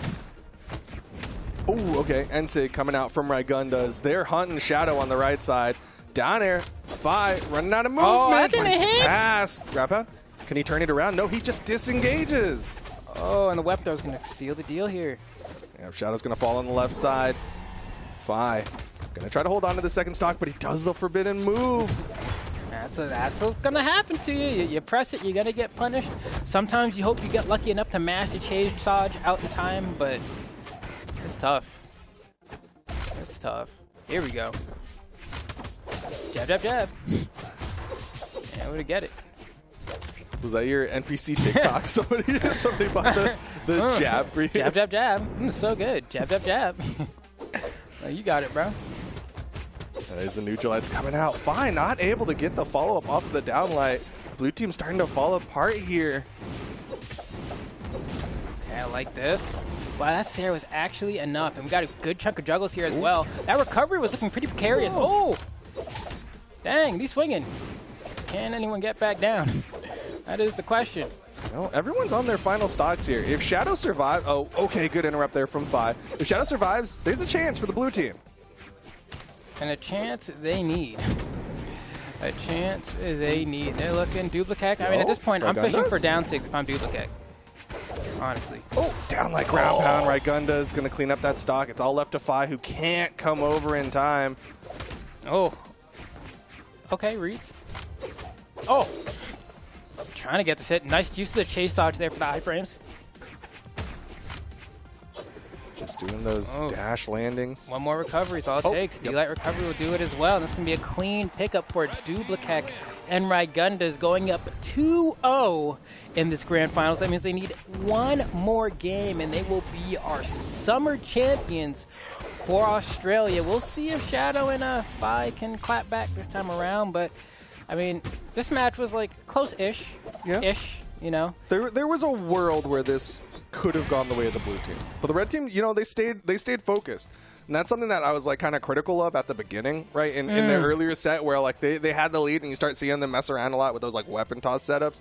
But now they're like, you know what? It's grand finals. Let's just close this out, get that clean 3-0. Yeah, get that crown on, collect your cheddar. Like, I feel like if there's a way to do it, it's time to do it. And I mean, we have a swap over to the Tezca from Fi. And so a this Chun-Li is cool from because Shadow. we saw some boots before, right? And Those are so- Gold Forge boots, so maybe yeah, they're better. Tear up, yeah. Paid more glory for these Gucci battle boots. Saved them up. But he's going to have to crease him here if he wants to get into game number 4. Fi with the boots. I can't wait till we get like clown shoes or something for boots, man. That would be great. That's how we get custom sound effects on the run on the run sounds. You just like get this. That would be great. Ooh, went for a neutralite read there off the sideline. Both red team members got away from it. Okay, I like what we're seeing here. Big damage, Fi. Coming in with these downlights, side lights, not quite finding a hit though. Shadow in the corner. Gonna play an offstage game here. Gets the ground pound. Right Gunda's gonna run to the other side. Nice ground pound from the other side. Still good. Ooh, another ground pound. Right Gunda's is gone. Yeah, just the coverage there. You saw Duplicate come over for the help, and Raigunda was like, dude, I'm good. But the second Duplicate walks away is when Fi slips down for the ground Is pound. this the game plan? Yo, they're hunting Raigundas. I feel like I'm seeing Shadow and Fi just go for these offstage play. Yeah, this is the game plan. We're just gonna play offstage and get ground pounds and ground pounds. I mean, look how much of a lead they got for themselves already. I mean, clearly the strat worked. They got cheesed at least 2 stocks, not 3, I think. All right, downlight recovery. Shadow gonna fall. Left side. Raigunda still wants to play the edge card. Fi did get the wall touch. The Sair, not enough to get him to that wall again. And it's funny because even though that game plan worked in the beginning, there's part of me that's like, I still feel really good about Raigundas and Duplicate being able to bring this one back. We're going to be able to see if they're able to get a good chunk of damage on the Raigundas, because that's going to be the difference maker. For sure. Like, by the numbers, they're technically even in stock count. Well, not anymore as Duplicate falls. But really, Raigunda's going to be that linchpin. If the blue team takes him out, it's going to be Duplicate left in the 1v2s. Oh, good damage. Man, Raigunda's doing a great job of Quan right now. Eat some friendly fire. Probably not too happy about that, but I mean, it doesn't really matter at this point. I think the gap is slowly coming to a close here. The dodge. Yo, they're still adding up a lot of damage here onto this blue team. Like, they're back. Yeah. They're back. That's it. It was like, No, when we're not they're off in stage, the lead now. Like, we're not going off stage again. It's basically what happened. And then the moment they had to play on stage, the blue team kind of got dismantled. They were not able to force Raigundas off stage. The double recovery couldn't get the triple. Raigunda's going to hold on. Another recovery. Still not enough. Raigunda's going to go ahead and fade into Duplicate there. Gets caught by the side air on some friendly fire, but I love the weapon toss there. Keeps both of them safe so they don't get ground pounded by Chun-Li. That's a smart option to go for, but Duplicate once again with the friendly fire onto Raigundas. Raigundas makes it back without opposition. Sidelight. Raigunda's running away. You saw him dodge Yeah, too. he's like, I'm out of there. Like, get me away from all that. He's still living. Sidelight not going to set up. There's the recovery. Duplicate in the 1v2, but this is doable. Oh, Shadow wasn't ready. Wanted the combo. I thought you would just throw him to the side anyway. Yo, I mean, he wasn't deep red, so I don't blame him for being like, yo, let's try to get more damage, but still, like, Shadow did not hear the call in time. Duplicate buys some time with that weapon throw as well. It gives more time for the dodge to return. Okay. Wow, that was enough. Okay, just enough juice on that one, but still has another stock here. We have orange on Shadow, and Fi, light yellow, so, like, not impossible, but we need to see where that weapon spawn is. Perfect spawn. Kiness perfect spawn from that. Oh, they're not getting the setup. Yeah, you kind of want a spear here, but I think a lance is fine as well. It's hard to punish with all that drift you get on the side air. So he's got so much movement. It's like it's hard for these 2 close-range weapons to approach onto it. Oh, the combo. Gets the Sair. Send it back into the end sig, and that's going to do it. Blue team gets themselves on the board with an amazing team combo. And that's rare. You know, never in Street Fighter has Chun-Li ever been able to combo, I think, Kikosho into spinning bird kick. Usually it's spinning bird kick first into Kikosho. So that's cool. Brawlhalla really reinventing the wheel. Innovating. She can't even do that in like Marble or anything, can she? I don't think so. Because Kikosho is like always the combo ender. Like you never like do spinning bird kick after. Yeesh. Well, that's the beauty of having a teammate like you do in these 2v2s. You call the assist. Yeah. There you go. They did well. And really, like, there was a moment there where it looked like the red team was starting to come back, but Shadow didn't fall. Shadow was the one who set up for that team combo. If the blue team survives, it's good, but also they got 2 quick KOs on Raigundas and got to final stocks. Yeah. They need to have a slightly stronger game plan for game number 4. And I don't think they're going to allow that to happen again either, right? For sure. Like, they're keeping the same picks here, so I think they are still relying to some degree of getting these offstage plays, but we'll see. I think it really comes down to these moments right here, right? Like ground pound, couldn't get him, right Gunners is good to go. And as long as right Gunners is good to go, as long as Duplicate is on stage, I feel like it's the red team's game. Can the blue team force the red team off stage though? That was beautiful.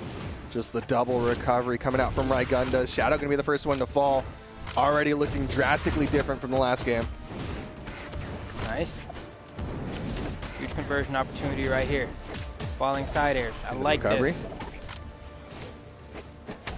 Oh, I like the side air as sig. well. Side sig. Looking tough. Right. Nice. Oh, Duplicate comes in there. That was like at the very last few frames too. That side air was this close to being completed. Wow, what a turnaround. Neutralize from Raigundas. There, recovery. Raigunda's going to fall. Oh. Kokosho comes in. Duplicate Nice. eats the side air. Okay. Yeah, Looking got the okay. recovery But, stuff. man, look, I'm still watching Shadow right now. Shadow getting closer and closer to the red on that second stock. Yeah, and 5 finally loses the first. Shadow biding some time. Duplicate's like, whatever, bro. I'm going to twirl chilling. this ball around. We playing basketball all around the world. Where's it? Shadow. Oh, It's a ground pound. oh, Duplicate yeah. already there. He's like, I know. Can't let you get away with this. And you can smell the blood. Big conversion. Ooh, the weapon throw kind of ruined the follow-up that we saw Duplicate going for, but still keeping the pressure on down sig as well. Oh. Huge sider. Go ahead and secure that stock from Shadow. And now, Fi trying to stay relevant, but I think that's the stock. One dodge and a pogo. Yep. No, a ground pound. We'll take it. Is going to secure that K. Oh my gosh, and Raigundas, this is not slowing down.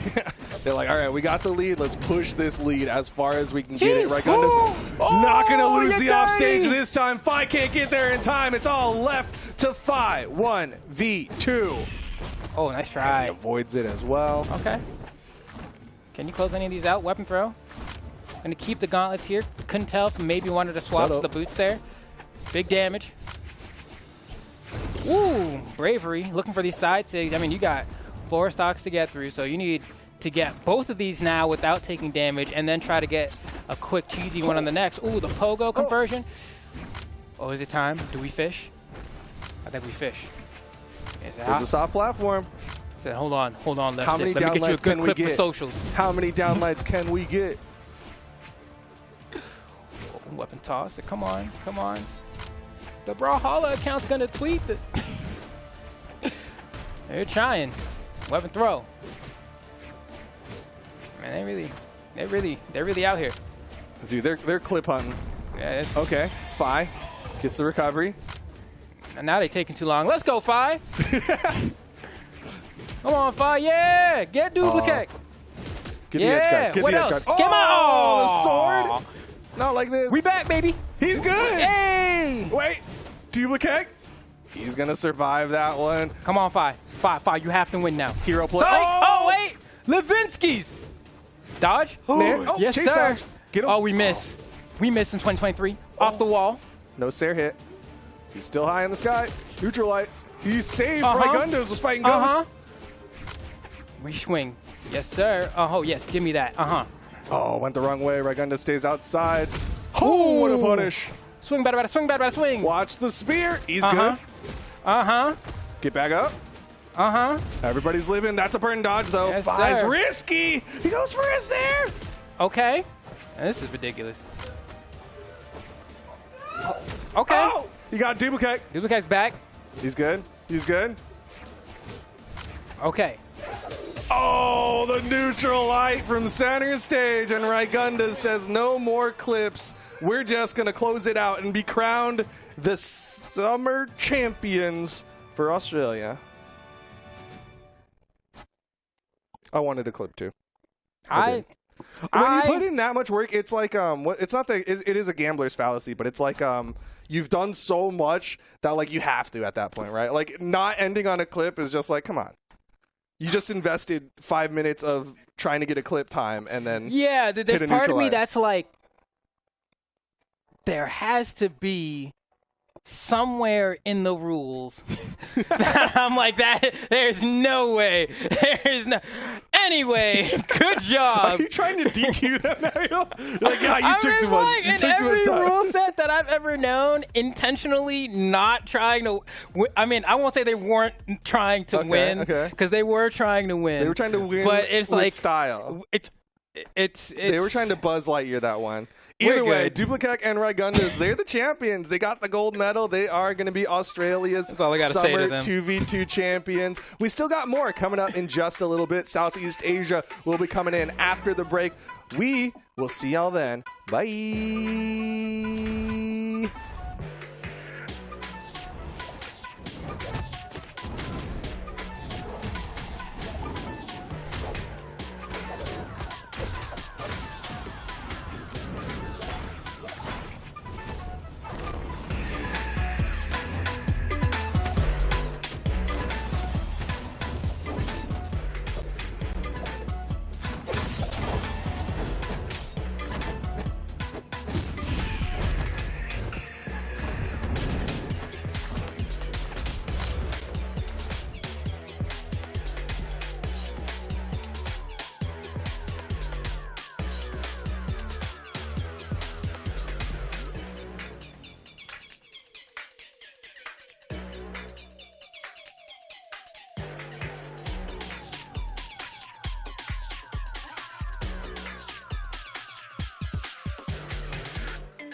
to Brawlhalla.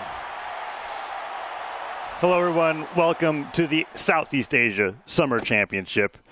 We're here right after Australia, live from Atlanta, going into Saturday now, I think. Is it past midnight yet? No, we got 40 more minutes until that happens. We're almost I'm there. Taza, and my where'd you go? We haven't even Whoa. started yet, and I'm already told that I'm short. What's up, Taza? It's me, How's it going, Keg. We're here for an amazing time, amazing region. Not only do we have 1v1s, how already happened, but we have 2v2s, so that's double the action. That's right. For both of us to cover. Yeah, double the action all weekend, actually, in all 5 regions. We've had one. We're going into the next. And the top 4 is going to be underway in just a little bit, like you said. And what's cool about this is that I was looking at Southeast Asia from singles results, and I was expecting to see a lot of the same players over there. And we have a few, but because it's teams, we have double the players, so we get a lot more talent that's going to be on the screen. Oh, yeah. Tiger and Keith the Poo-Poo, winners final. I saw... Flambeau, you keep your mouth shut. I saw that he had We're in for a long night. We got this. usually breaks the graphics on our schedule, but as you can see right here, it's perfect. Oh. Oh, no. Oh, no. It's always Keith the Keith. Poo-Poo that breaks our. He's the litmus test, right, for our production. And you know what? They got to go back to the drawing board. We got to shrink his font. But the team that they're up against is against LaPlum and Yeonpyo, and then GTG and Dolan are waiting in the elimination semifinal to go up against Himwei and Sire, who I was surprised to see down that early in the elimination bracket, but there they are. I still think that after how Himwei and Sire played in singles, they've got a good shot at winning the entire thing, but we've got to see. Well, the wait and see. I think SEA is in an interesting spot right now where we see a lot of the same usual suspects when it comes to the upper bracket of 2v2s. But besides the first matchup we have today, for the most part, all the teams have swapped around. Now, Tiger and Keith, they played together for a while. They came very close to winning Spring Champs. But otherwise, it's been kind of just this big blender of everyone trying out different mix-ups and matchups of their combos and duos to see what might work this time around. I feel like this is a common occurrence when it comes yeah. to... I mean, it used to be the 3 minor regions, and then South America just started beating everybody. But, like, this was something that happened when South America was kind of finding its stride in doubles, where, like, every single tournament we would have everybody swapping their doubles partners. Yeah. I mean, they just kind of all play with each other. In South America, similar situation here. We've got Tiger and Keith going up against Yeonpyo and Plum. Let's see how this plays out here. We've got the Tori and Ragnar. Oh, goodness, that's a terrible start for the red team. Unless the save comes through, and now it could go either way. No, he's still down. Oh, He's this is out so up close and so scrappy immediately. Not a great start coming out from Yoon. That being said, though, only one that was heavily damaged from the red side. I mean, it was actually LaPlum that was having the issue there, and you went in for the save, and so really, I feel like... It's a sacrificial play. Yeah. And, unfortunately, if the red team has to continue making those sacrificial plays, I feel like the blue team's just going to run away with the 3-0 lead here. But that ground pound, a weapon throw, nice dodge. Keith manages to make it back. And the friendly fire into the stuff recovery is not a great start here for the red team. Blue team so damaged, but not losing their stocks. That recovery comes through. That weapon throw catches the sword recovery. Great snipe. Yeah, I really like the communication coming out from blue team. They're really good about coordinating across entire stage, being able to make sure, like, okay, there's always going to be some sort of impact and value that we can find.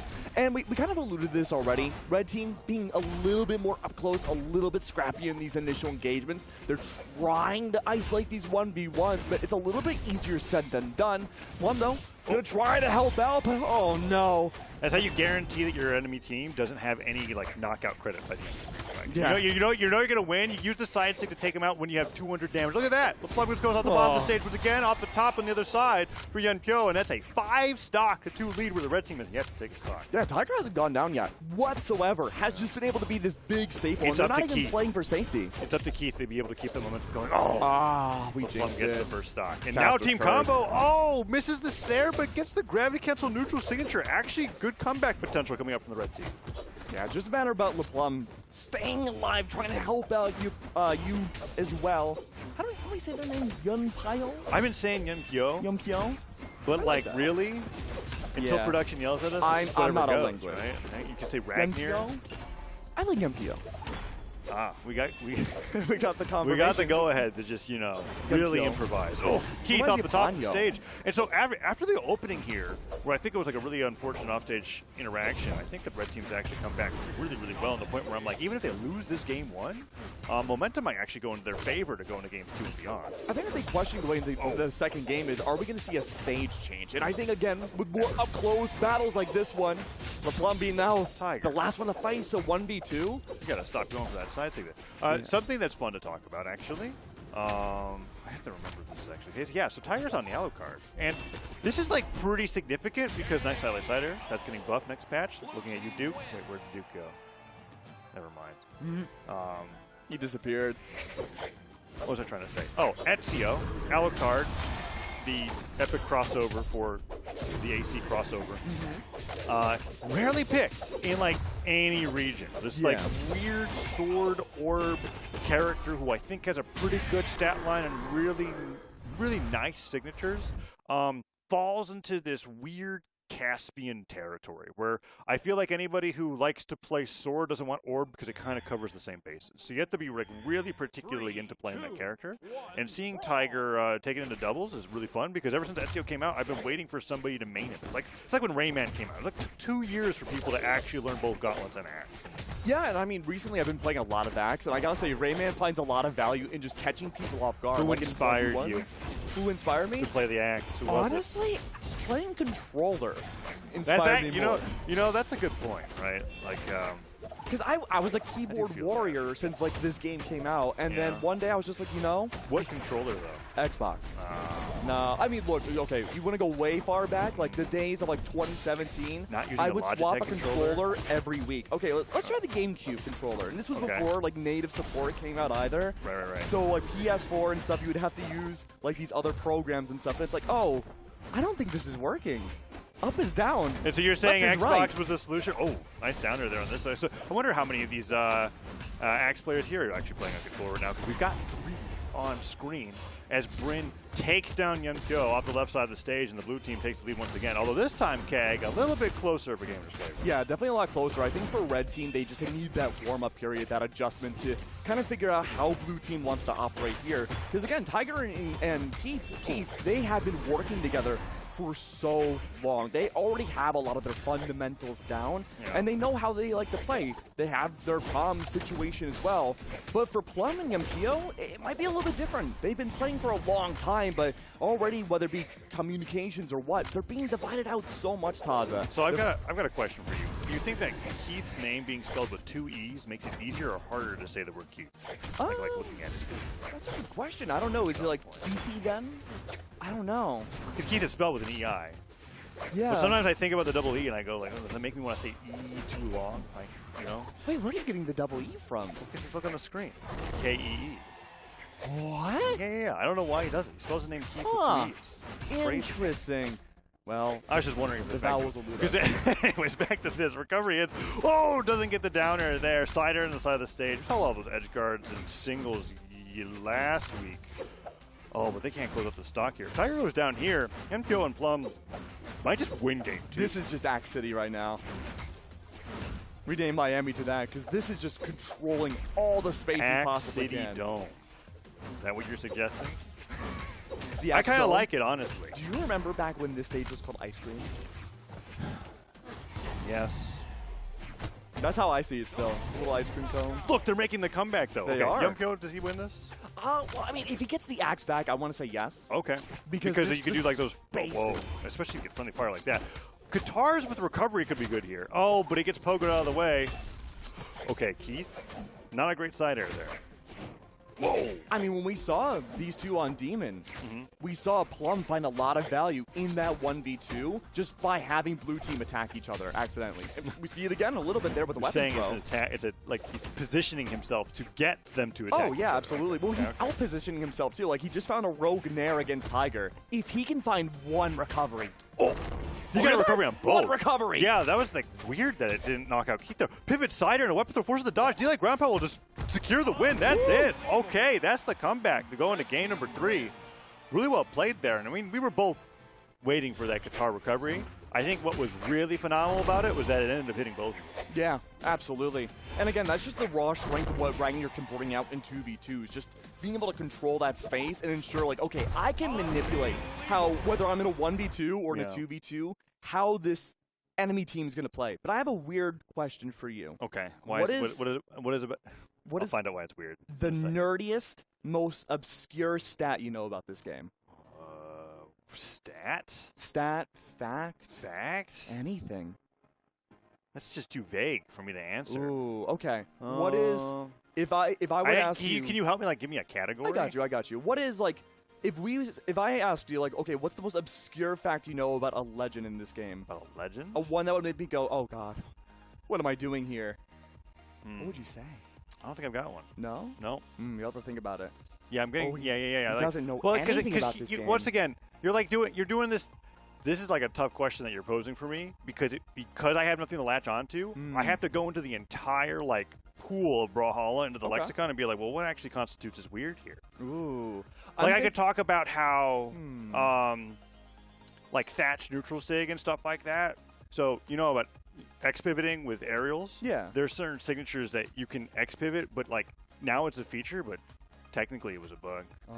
And that's kind of fun. So that's why, like, when you do like Barasa neutral sig on blasters, or you try to slide charge pivot Thatch signatures, they'll do like this weird thing where like he slides forward and slides back. Yeah. And we just like it now. Any fun facts about Fox Nair? Dr. Mario. You know what's actually funny? Okay, last. The funny thing about Nair is that Dr. Mario Nair in Melee, doesn't actually work the way that all the commentators meme it about, because it actually just suddenly falls off. It doesn't like gradually. Like there's just a frame where it's stronger. Okay. Instead of weaker. And people usually think that it gets stronger the longer that it lasts, but actually it's just randomly stronger at one point. See, I think my obscure fact like that would be that Game & Watch shield doesn't work. Like at all. It does. Not really. Yes, it does. It's too tiny. Yeah, it's pretty bad. That's okay. We're going to game number 3 now. We're back to Demon again. This did work out well for Blue Team in the beginning, but again, like you said, it was a slow start for Yunpio and Plum, but they were able to bring it back after that first initial stock loss. It really just is RNG how we pronounce Yunpio's name. Yeah, just whatever comes to my brain. I apologize, Yunpio. You can tell us after the Plum. VOD. At me on Twitter. Give me the correct pronunciation afterwards. Look at that. Puts out the coffin. Which is too bad that he's not using Ezio, because one of my favorite things when the character came out was just watching Boomy's YouTube videos of him just screaming cube every time that he used the N-Sig. And that's what I wish I could do on commentary. But everybody plays Alucard. I don't know. Okay. I mean, Alucard's pretty cool. I like Alucard. Yeah. Tiger does too. You know who I've been really getting into recently that we haven't seen a lot in 2v2s, at least? Volkov. Yeah, well, you do play Axe. Well, yeah, because he's You know who's getting buffed next match? Ooh, yeah, okay. You check it out. Raw.com/balance preview. Oh, I see what you did there. Yeah, just announced that today. Surprised me that Volkov. You know who was responsible for Volkov getting nerfed out of relevance? You? No, Sandstorm. Oh. That's very flattering of you to say that, but no. He I just assume you're the mastermind behind all the stats. He played Volkov in 2s and just spammed downsig at the edge of the stage with Scythe over and over again, and then the move got removed. It's funny that you say that, because when I play Volkov, I think he's the most difficult character in the game for me to hit any sort of signatures with. The uncharged side sig on Axe is going to get a little bit of power boost. Okay. I like that very much. Anyways, Volkov, not on the screen right now. No. It's Tiger and Keith versus Yemko and Plum. And they're in the lead once again. So yeah, we both X went back recovery. Ground pound as well. Dude, Axe is just spinning around. Yeah, I mean, Yunpio has been largely, Caster's Curse, largely up until now uncontested, was mostly having Plum just be bait at the bottom of the stage. Near that blast zone, they were using the Axe, trying to bait out all of Blue Team to the It's a right missed side. opportunity to say uncontested. This is fine. Yeah, I know. First I'm day up jet here. lagged. I'm jet lagged. Yeah, Thank you very had much. quite the airport experience, Wow. actually, now that I think about it. But I had to call it out. I had to. Fair. It's the only one I'll do. Everything else, I trust you. All right, back to this. I'm a little worried about Plum right now. Yeah? Because they're largely out of battle because they're waiting for Yunpio to catch up in terms of just their stocks, right? And everybody else on the stage is so close to going down to 1. Yeah. But the longer you wait, besides Keith, the more damage is likely to be acclimated to Plum. How did Tiger chase Yunpo over there, and how did Yunpo make it back? There's a deal outsider. Okay, yeah. The state of the game that you feared has come to reality, which is that LePlum is like a hit away from going down and putting Yunpyo into that difficult 1v2 position once again. I mean, he's a stellar 1v2 player. Obviously, we saw him win the last game that way, but can't rely on that every single game. No, but I mean, that has been the marking trait of this final stock for the last 2 games where Yunpyo has been putting in those spots. And, well, now he's heavily damaged, but he's there again. Yeah. Big difference this time, though. Tiger still has 2 stocks. He does, but Keith has 1. And he just got hit by a recovery twice in a row. With Yunpyo having no weapon. He makes it back. No ledge presence up until now. Oh, gravity cancel Sig doesn't find anything, and the ground pound seemingly out of nowhere from yeah. Tiger was good. I like that walk-up ground pound. I was kind of like, I was about to criticize that there wasn't an alley-oop after that strong hit, but he gets it done. Brings it to a match point here. I think we're going to go back to Axe City Dome. I'm surprised Demon hasn't been banned out yet. And we're going back to Demon. See, if I was Red Team, I would have banned out Demon instantly because well, we have a really small sample size. Or where would you have liked to have gone? Literally anywhere but Demon. Gotcha. You don't have any floating platforms. You But have a in long the small stage. sample size, they have lost every game. Exactly. Well, yeah, they've lost Demon every time. They've only won on Miami at all. So literally go to any other stage that's smaller than Demon, which is all of them. You would have a better chance of winning this. Well, maybe LePlum was thinking that he wants to go on Demon with this counter pick because he's playing the Val now, and we have lost 33% of axes on the screen going into game number 4 here. I mean, I think this benefits a little bit more of the scrappier play that we're seeing from Red Team come out. The Qatars will really only seeing that value at the end of each stock, whereas for the most part, Gauntlets, if you're baiting out Keith and Tiger to go off stage, the Gauntlets are going to find a lot more of that. Yeah, assuming that you play it correctly, right? Like, Yeah, oh, sure. the Nuxa comes through, impales LePlum off the right side of the stage, makes a backside, ends up hitting both his teammate and his opponent. Let's see if they can make it back, and Tiger opts to try to challenge him. Neutral Sig strong enough to knock out side air. Can he get the revenge knockout here? Keith trying, but not succeeding so far. Keith is playing it slow, trying to avoid Plum. Weapon throw might just confirm that first stock, but no, just barely grabbing onto the small part of the ledge. Back on stage once more. Keith sent up into the air, and we say goodbye to Yunpyo's first stock. Oh, dodges the weapon throw, though. Dodges low. Okay. I'm surprised he was able to touch the wall there. This is just a vortex of doom coming out from both teams. Like, you go into the middle, you are going straight to orange or red. Yeah, but the problem is both teams aren't actually like closing out stocks. Like Keith and LePlum got there very quickly, but There's they the spent ground a minute and a half on those first stocks. It's Tiger now that's the weak link here in game number 4. Do you think that the switch over to the Val has been doing what it needed to do this game? I mean, so far, the healthiest on the screen. That's Yeah, for sure. I mean, I would say so, just in terms of being able to keep these stocks alive. I think in terms of ending stocks, maybe not as much, but we did get to see the Gauntlet ground pound come underway, so My that did favorite help move on confirm Val. one. And steer it. What's up? Gauntlet ground pound. Yeah. So, I mean, yeah, but I mean, it found the value that you're looking for when you swap from a Ragnir over to a Val. But, I mean, in terms of everything being even, a good ground pound coming out from Tiger. It's going to Takes send the lead, Yunpyo. right? And then another ground pound stops LePlum from touching the wall, and just like that, it's 4 stocks to 2. Yeah. That stock lead did not really matter if you're going down in light orange. That's 2 now. 2-1. In terms of stocks now, blue team's looking very dominant here. They're looking to move forwards in this bracket now. Yunpyo does have the spear, trying to at least try to find a follow-up anywhere at all, but unable to do so. Jumping around, trying to preserve these stocks. It's a very cautious game except for Plum. Good to take down Tiger, sending it now to a 2v1. It's Keith still being sent into the middle. It was pretty impressive that Yunpyo was not able to hit any of those attacks. After getting hit by all those things, finally Keith goes off the top of the stage. Manages to make it back to center. And I thought they were going to play a weapon start game, and Keith and Plum just dancing around the top of the stage. But so far, it looks like Yunpyo's just going to be the first one that goes down. And then I don't know if I believe in LePlum's 1v2s as much as I do Yunpyo's. I don't know. It's not the Ragnir anymore now, is it? Yeah, that's default Bryn. Yeah. Something to think about. Yeah, there's a lot to think about here. The positioning, oh, well, not so much now. That's Yunpyo gone, and Plum, same usual situation we've seen every other game so far in this set. But Plum is the last one left in a 1v2. It's better than last game, though, where we had Tiger still on 2 stocks. It's a little bit more viable. Demon Island makes it really hard to hold the ledge, though, right? Yeah. And we're seeing the situation where that's the second time, actually. LePlum goes down, barely missing the ledge there, and that's going to be a 3-1 victory for Keith and Tiger. See, Keith spelled K-E-T-H. Oh, you know what? Blowing your minds. I can't read that far. Really? No. We all have glasses on the desk today. Are those just for show? No. Oh, yeah. Oh, yeah. No prescription. Yeah. Yeah, I want to take a page Do out. you have like different like lenses for the glasses for the weekend? Yeah, That's exciting. I brought like 4 pairs. You got yellow. Oh wait, I shouldn't reveal. You should which not. colors. You should not spoil it. You're Yeah, right. Yeah, You're yeah. right. We'll save it for tomorrow. There's a lot more. But yeah, I can't even read it from there. But you're absolutely right. I mean, it was just such a great game coming out from Keith and Tiger. Again, they've been playing together for so long, practically the entire year in 2v2s. They have those comms down, and they know their general positioning and what they want to accomplish each game. It's really more so on the onus of these enemy teams that they have and whether or not their comms can meet just the high stakes of that. Of their other team, but that's going to be the big struggle. We won't have to worry about that so far, but we do have other sets to look at, though. We do. GTG, Dolan going up against Himway and Sire in the elimination side of things, where I'm excited to see Himway and Sire's path, although them getting knocked out by a team that's better than them will just make me more excited for the bracket that's going to be coming up, because so far, nobody has been able to contest Tiger and Keith from being undefeated in this championship. Yeah, I mean, again, I think more so the big way you're going to defeat Keith and Tiger is not even necessarily going to be legend choices or just, you know, generally outperforming how they play. It's more so how you want to work with your teammates. And we could say that about every single region, every single matchup. It's very generalized.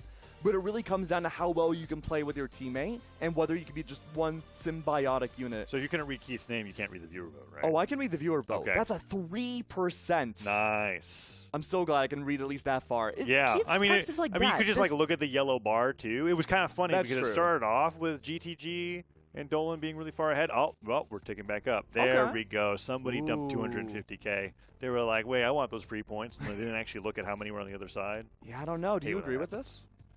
Yes.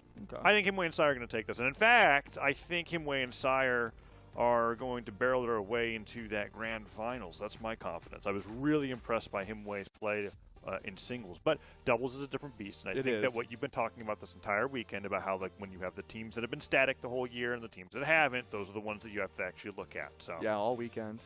All, 20 minutes? there you go.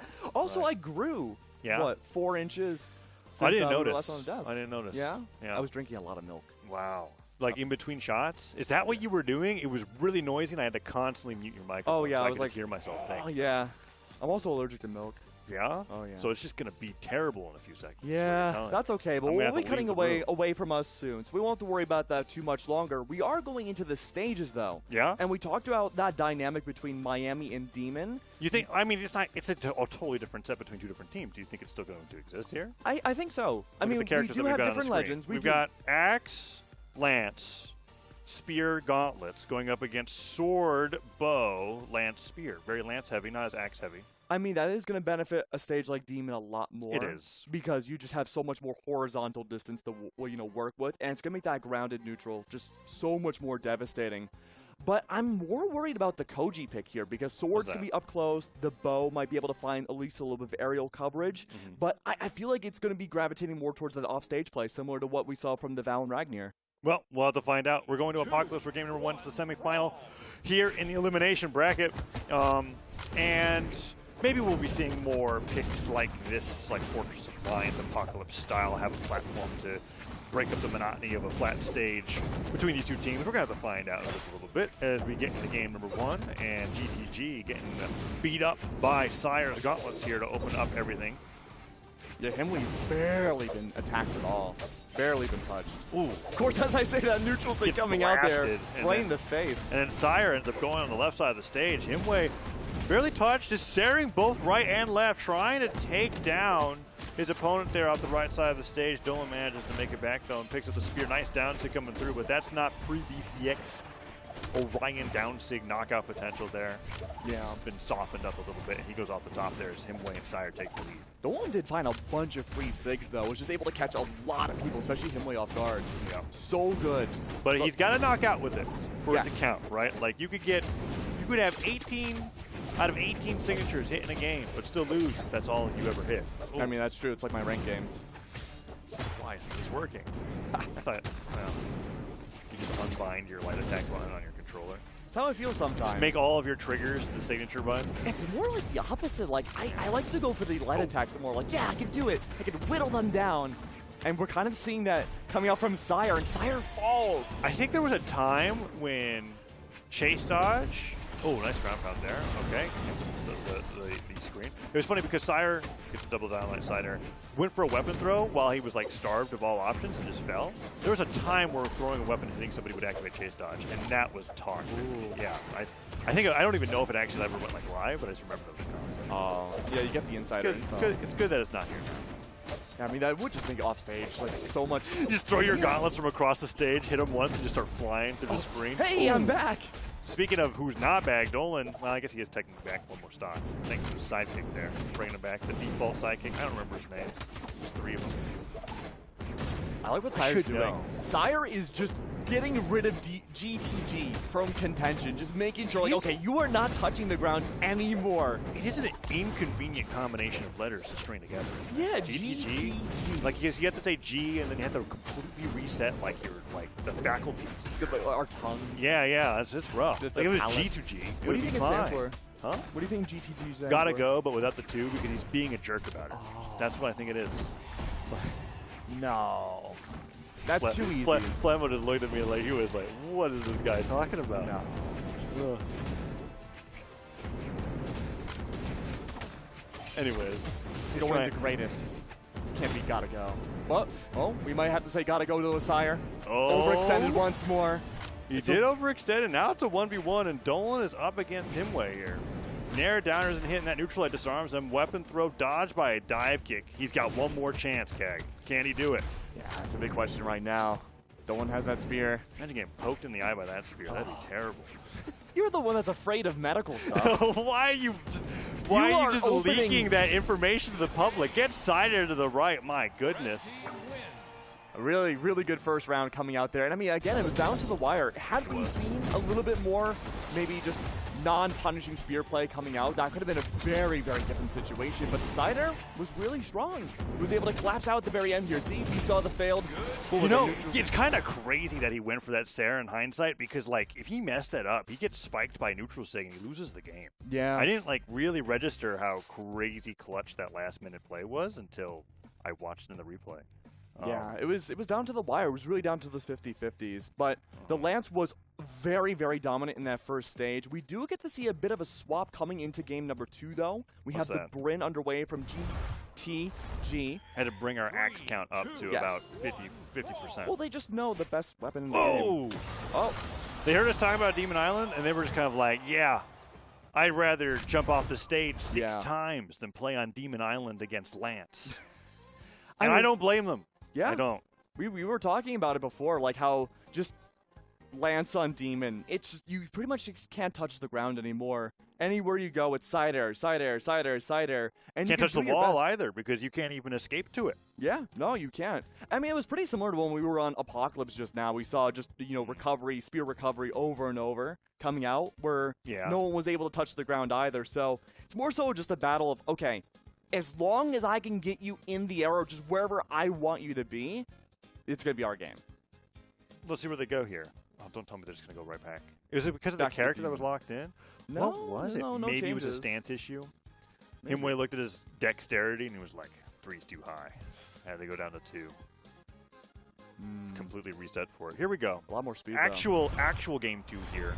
It is actually on Demon Island as well.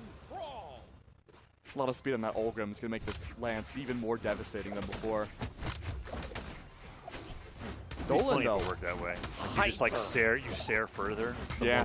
Theo would be a menace. That would be disgusting. Max movement speed, you just stare across the stage. Oh, good lord. Yeah. Luckily, that's not the case. Oh, Nair side air. Puts Sire off the right side of the stage. Kicks him. Gets the D-Light, gets the ground pound. GTG, nice neutral signature there. Trying to take him off the right side of the stage. Side sig will do it. And the blue team is solidly in the lead this time. And now Keg, we're seeing signatures hit to knock out instead of rack up damage, and that D-Light recovery will give them the 6-stock before lead that they need. Yeah, this is a rough start for Himway and Sire. They're trying to find any sort of spacing that they can, but again, we're seeing these rogue signatures, especially Ensig, coming out from Dolan. On that spear was so hard for Sire to find positioning, but now Dolan off stage, able to return back on though, no weapon in hand. I want to see that huge amount of speed coming from this from the Lance. I want to see that capitalize against Dolan here, but Dolan's just pivoting out of the way, making his Lance effectively useless. Yeah, I picked up the Lance, and then flew off the right side of the stage with the Lance. Spear's going to be prime for him as he gets back to the stage. Tries to get some unarmed damage on the Himway to even things up.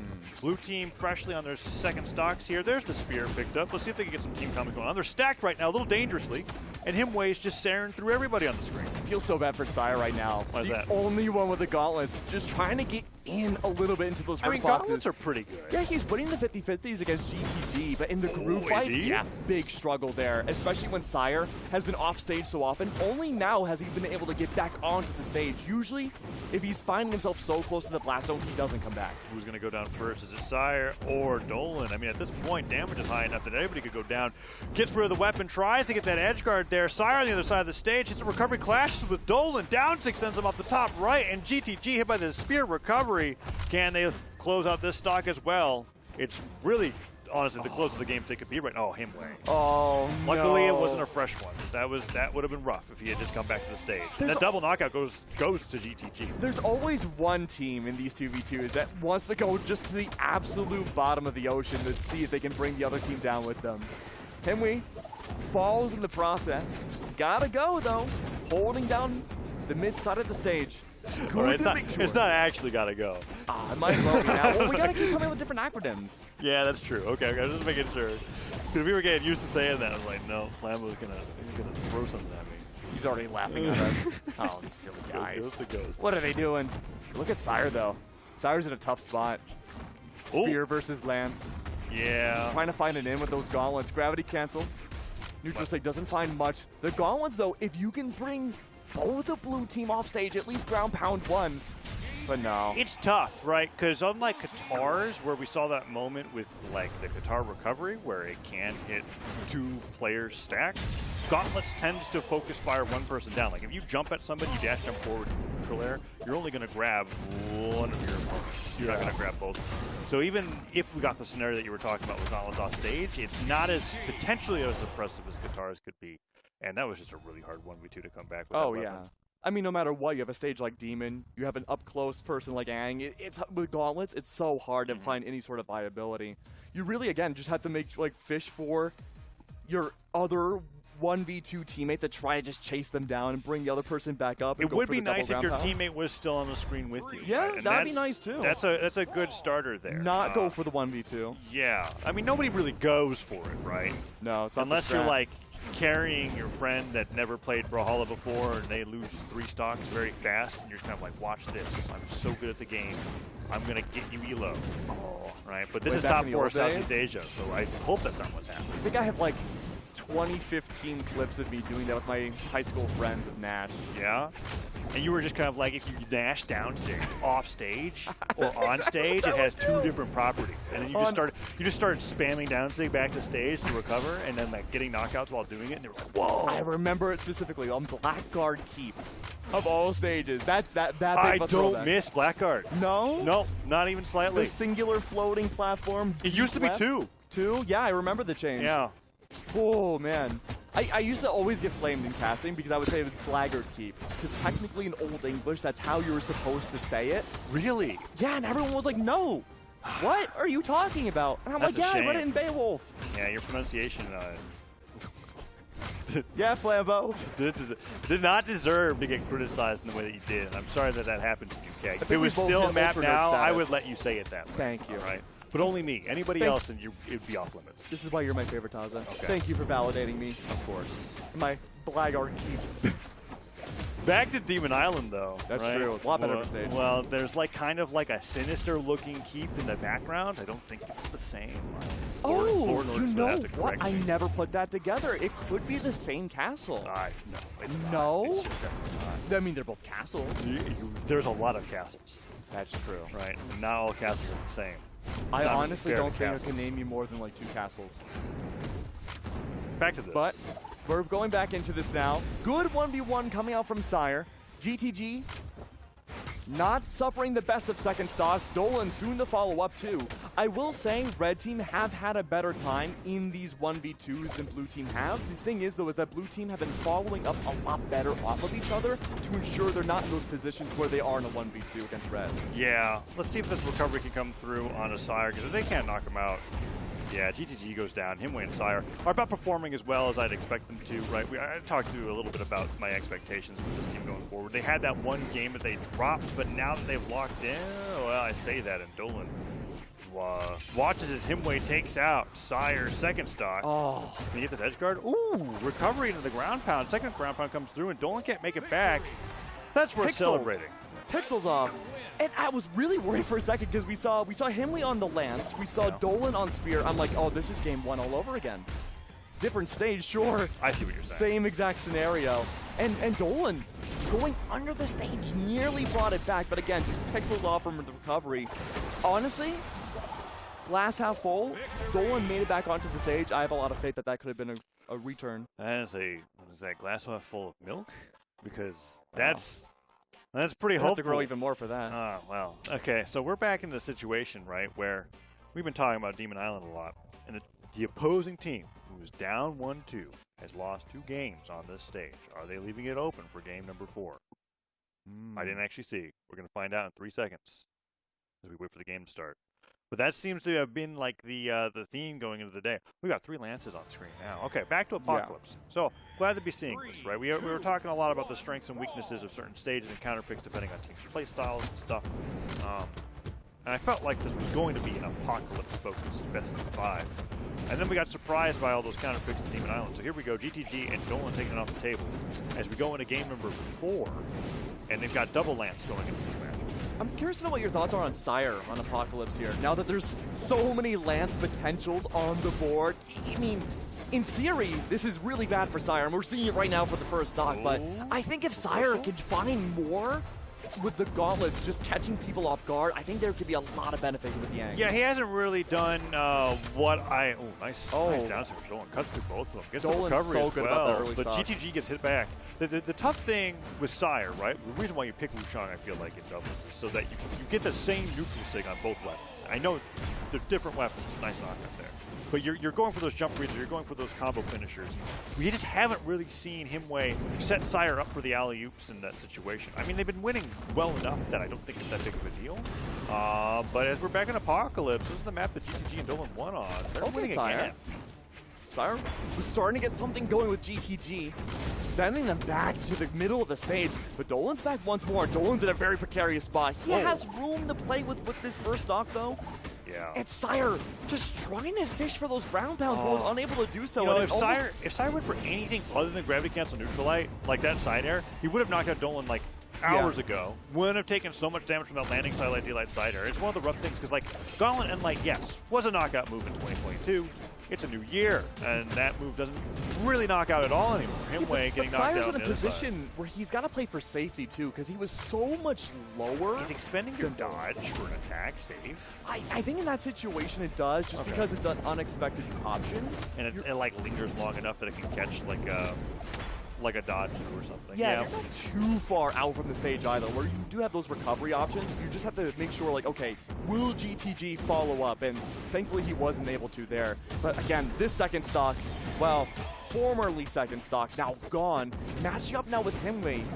This is a rough spot, but they do have the buffer room of at least winning one extra game here.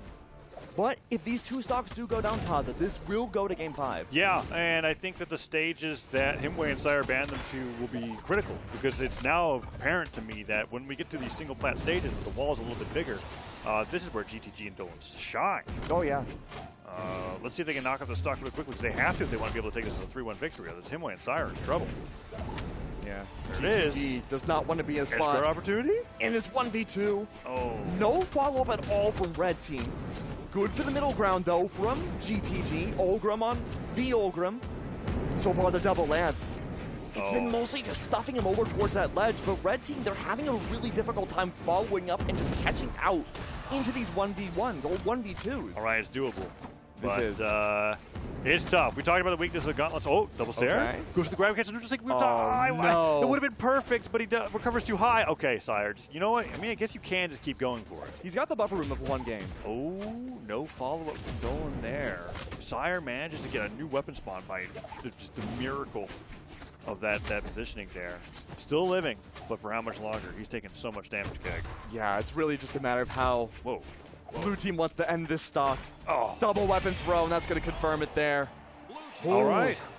Dolan GTG, bring it to a game 5. Yeah. And I think the counter pick here is going to be really important. We're going to go through this series of replays here, and it's really just Himway and Sire not being able to take back the lead that they lost at the very start. And now we get the stage strike. I'm curious to see. Oh, there's no way they go deep again. No. Surely. It's back to Apocalypse. They've got the choice. That's where they've been winning, yeah.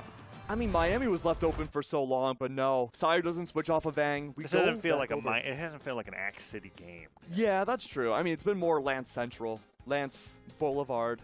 How do you turn Apocalypse to have Lance in it? Apocalypse. Yeah, Apocalypse. No?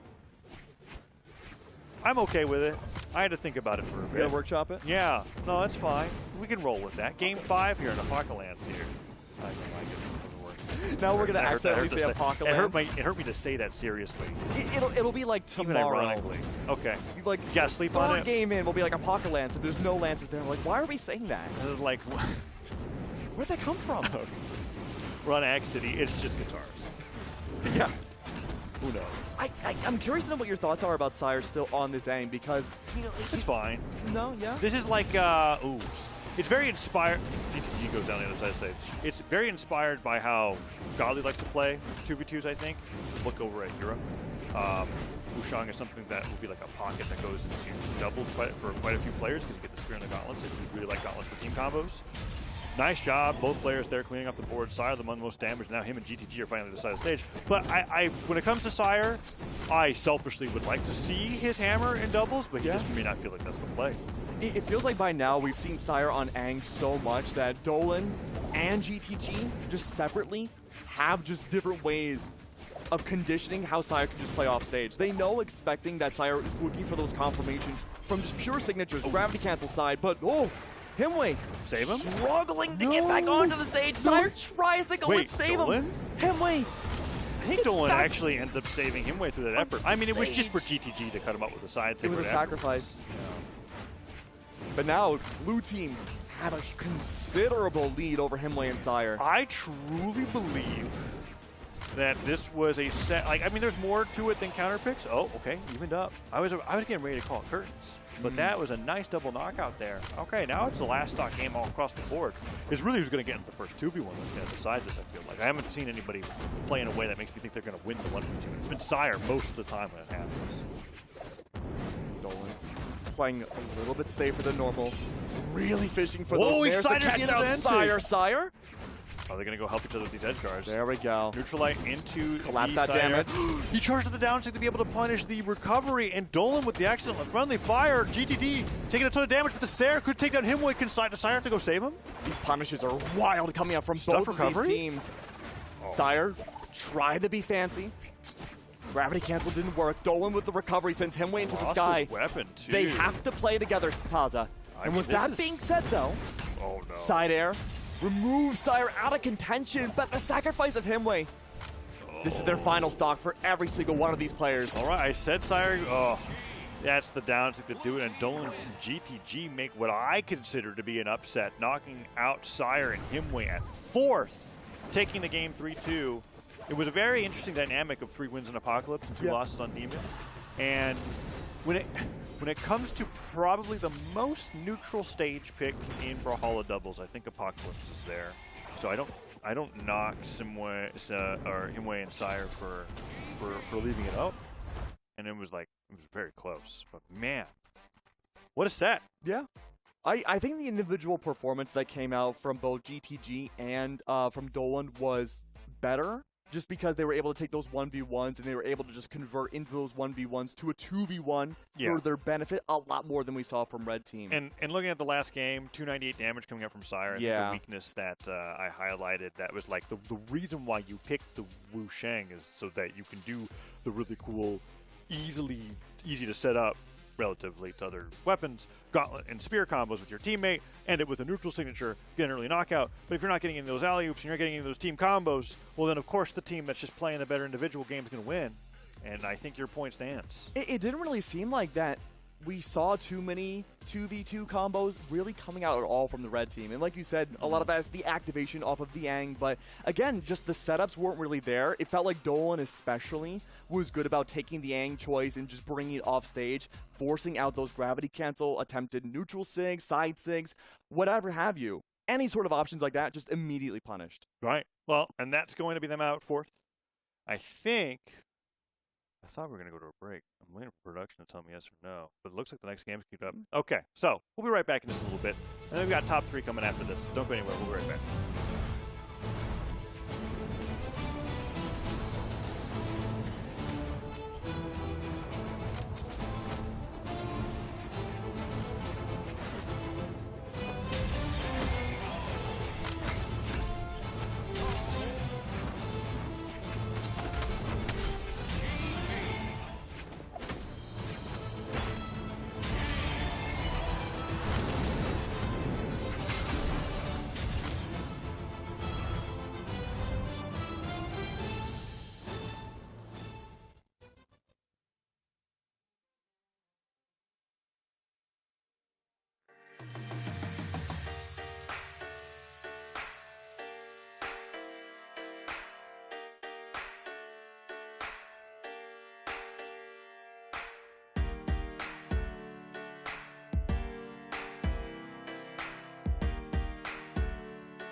Demon, Apocalypse, Demon, Apocalypse. It's never ending between those two stages, and we have more action for Southeast Asia. 2v2s. All right, Taza. You had an opportunity to say Apocalypse as many times as you could have very quickly, and you just totally squashed it. You know, we were trying to get used. We were trying to get it ready for tomorrow. What have I done? I know. It's okay. Oh, Look, no. there'll be another opening at some point. Someday. And then we'll just talk about it as if that's just how it is the entire time, and the entire community will We got to scrap this and start over. But no, we can't start over, after this Taza. break. We can't start over. There are no breaks anymore. You could have just thrown a break. Oh. They'd have to listen to you. That's the power that you have on the desk. Really? Well, you know what? It's been a little bit too long, actually. We have to get into run the game. the show. Okay. You do run the show. That is true. Well, you know if what? you're on the show, you run the show. Oh. The second the camera's on. But it's on me right now, so you have no say. But once they Oh. switch, wait. There, Hey! there it Okay, you know what? Magic Wand. Stage select. I mean, they're not going to show it. We don't have the technology. What? Oh, yeah. We have the technology? Aha, because I run the show. Oh, we're going to Apoca Land. Oh, and there's how many lances are on the we screen? have what? Two lances here. Two lances Two on the screen. lances. The counting stream. But interestingly, we have double Bryn coming out. You know, that's not. It is interesting because it hasn't been happening for so long. But depending on the year, the series of years, it was really not that interesting because it happened so much. Well, I want to ask your opinion on that because I come from that same era that you're mentioning where we would see double Taros all the time, double Bryn, Taros, double double- Wu Shang. So, Again, the occasional Ragnar if Viper was playing. yeah, so I'm curious to know, like, how do you feel about doubles as a whole? Do you think there's an added benefit of having the same signature kit for both players? In a nutshell, you play the character that you're the best at. Sure. If what you're teaming with is another player who's the best, the same character that you play, then you play it. But I think optimally it makes no sense because Thank you. directional influence. Oh, nice slide charge. Bouncing. Directional influence, the mechanic, is not always on in Brawlhalla. It activates while in hit stun, you get hit by the same move more than once. And that's the most common when you have two people that have the same two weapons and the same two signatures on the screen. And that's the deficit that you get. So you better both be really darn good at the character to make the doubling up work. I'm getting flashbacks of side sig Yeah. Bryn Yeah. way back in the day. Okay. Double side sig. On King's Pass, Oh yeah. Oh yeah. side sigging the side sig. I remember those days. But we're not in those days right now, and right now, Dolan, what are you doing? Young What Pugh are you doing? Struggling. The recovery I don't wasn't think- there. I'm surprised GTG got credit for that. He was off stage for quite a long time. Yunpo could go next. Yeah, it was really big in delay and stalls there. But now, again, Red Team struggling a lot more here. The double Bryn not finding that added value. A sire underway sends Yunpyo gone. But now, again, it's leaving a lot of Red Team into these 1v1s. You're really stretching the I'm a caster, not a linguist.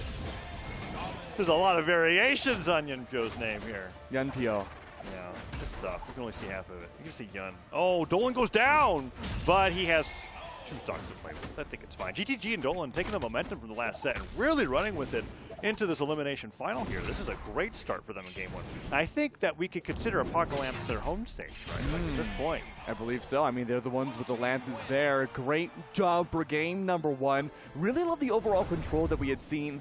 The double Bryn didn't really get to see what the double Bryn could This have is brought why out there. Double Bryn was retired in 2018, and I never want to see it come back. There's a reason Because why it was doesn't retired. win.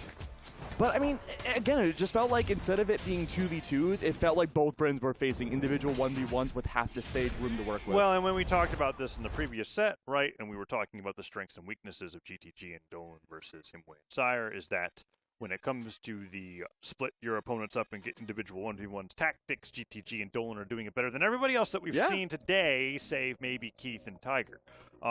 So Yunpyo and Plum are going to have to tighten up that game plan if they want to have a chance against this team, because so far it's looking like it's going to be a sweep in that direction. Of course, unless we go to Demon Island. We haven't really given Demon Island a moniker that fits what's been happening on that stage, because as Lance-centric as Apocalypse has been, right, and Axe City Dome, this one hasn't really, I don't know what do you want to call it? Yeah, because I thought you were going to lead that into being either Lance or Axe for Demon 2, but I'm like, that's two stages. We can't do it for both of those stages. So At that I'm point, it's wondering, just, okay, overkill. whatever. Oh, sorry, over knockout.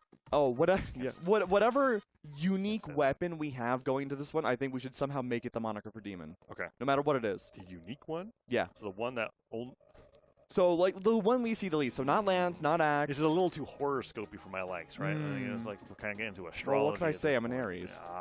Yeah. That's why you want to do it. Okay, I guess we got to roll with it at this point, right? 'Cause I have freaking no clue. You don't know yours? I have no idea. What month are you born? Had to think about You it. don't know? Make a month? I think it's January. I don't know. You don't know? I only know Aries. Why did you ask? Why did you ask? Maybe we were both April babies. You had to make me think about when I was born. I haven't thought about that for 5 years. Taurus is May. Taurus is May. I think. Taros is May? Yeah. So wait, I'm trying No to think. wonder Duke plays that game. I'm trying to think. Like, okay.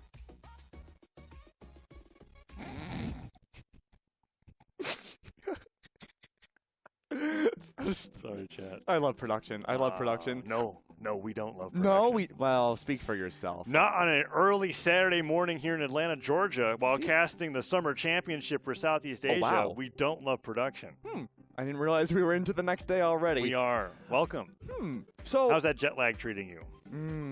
well, I see how it is. I do have some news, though. What's that? No unique weapons coming into this one because there were What? no legend swaps going to the stage, and it's Lions, not Demon like we expected And you to know see. what we've got in the background again? Another castle. Another castle, right? Now, not to be confused with the fortress that's on the lion, or on top of the lion. It's the castle floating in the background. That's the one that I was actually talking about. Is that the... And that's Blackguard Key. Is it really? Like, I don't know. I mean, you could be like a lorologist, I know, too. you're right. I can I'm say like, anything, and you're going to have to believe believe everything me. you Yeah, say. Exactly. Like, even before you and I came onto the desk, you were talking about, like, you know... Wait. No, okay. In terms of Brawlhalla, Okay. the just like the most nitty-gritty stat changes ever. And I'm like, oh, yeah, I know. because of Lance. Right, yeah. Parker Lance might not actually own that name anymore in the next balance. That's depending true. on what greater means in the balance preview. We don't know about that. Meanwhile, on stage, Plum with the Sayers. Can he get the edge guard? Oh, he fast falls at the down air, and Dolan makes it back, and he gets the reversal with that D-like ground pound. Actually, that was a pretty sick edge guard. Nice job, Dolan. Yeah, really impressive. And again, Dolan in these early, like the first stocks at the very end will always go for these kind of rogue signatures just to catch people, anybody out, even including GTG, just out to see if they could just displace a lot of the positioning of everybody on the stage. And that usually leads to the first stock loss of red team. Whoa. But GTG is going in deep, trying to get down to that blast zone. Whoa, speaking the of going ground pound deep. from Dolan. Yeah, they that's- have the one-game lead. I feel like now Blue Team is feeling a little bit more overzealous. They want to take those extra risks. Yeah, so how many losses do you think it takes before they stop doing that? One. Because... One. Great. And you know what's interesting about this? The change in momentum is a little odd to me because Apocalypse and Small Fortress of Lions, oh, that's got a sting. Recovery takes them off the top, and they even it up just like that. I was about to say that GTG and Dolan were looking a little rough on a stage that was relatively similar, but you know what? They're keeping it close. I mean, I think GTG and Dolan also in the previous set struggled a lot in those early stocks, but then usually at the end of that first stock into the second, they were really good about kind of downloading how the enemy team likes to play.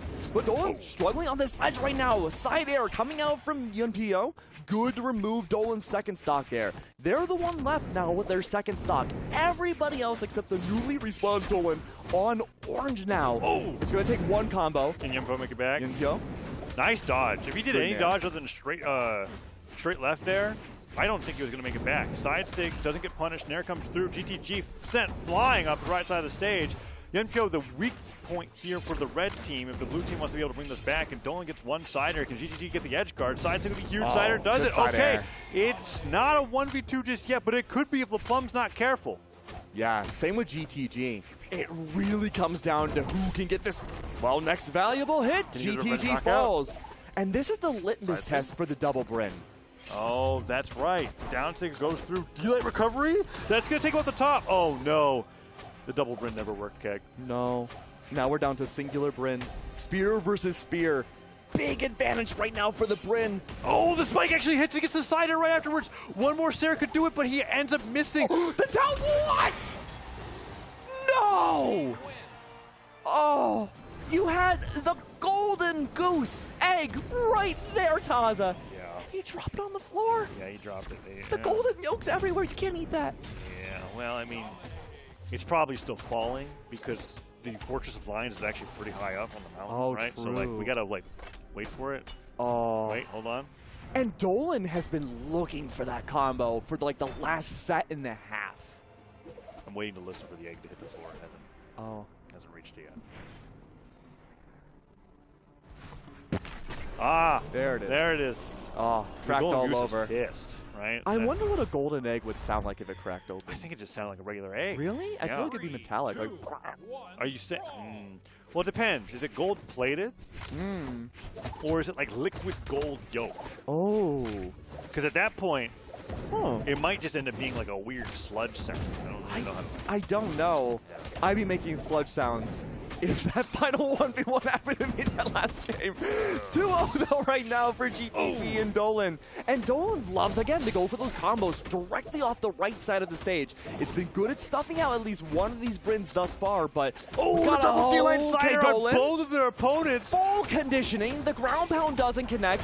It's just an absolute blender at this point. And I have to ask you, Taza, are we seeing maybe now the added benefit of the double Brin in Game 3? No, Maybe. absolutely not. Ah, dang. No matter I how tried. badly you want it, we're not going to name Small Fortress of Lions something related to Bryn. I don't even really know. Rylands? This is why it doesn't work. Okay, okay. Well, we've learned our lesson. Double Brylands. Oh, Cider comes out. Right now, Red Team having the added benefit still, even Combine though... Bryn with Lions? Yeah. Into Bryans? No, Brylands. Brylan. B-R-Y-L... Brylian? You're trying to keep the L and it doesn't work. I think it's just Brian. Brian, yeah. I mean, that could be the name Small of the line in the Fortress background. Bryans. The new Got it. Boar is his name. We figured it out. Brian. Brian the Lion with a castle growing on top of his head. Gotta say, though, GTG still holding it down. Added extra benefit. Well, I don't know why I try to start these startups all the time. It always ends with that happening. Yeah, so I know there's this phenomenon Yeah? called Caster's Curse. Really? Oh.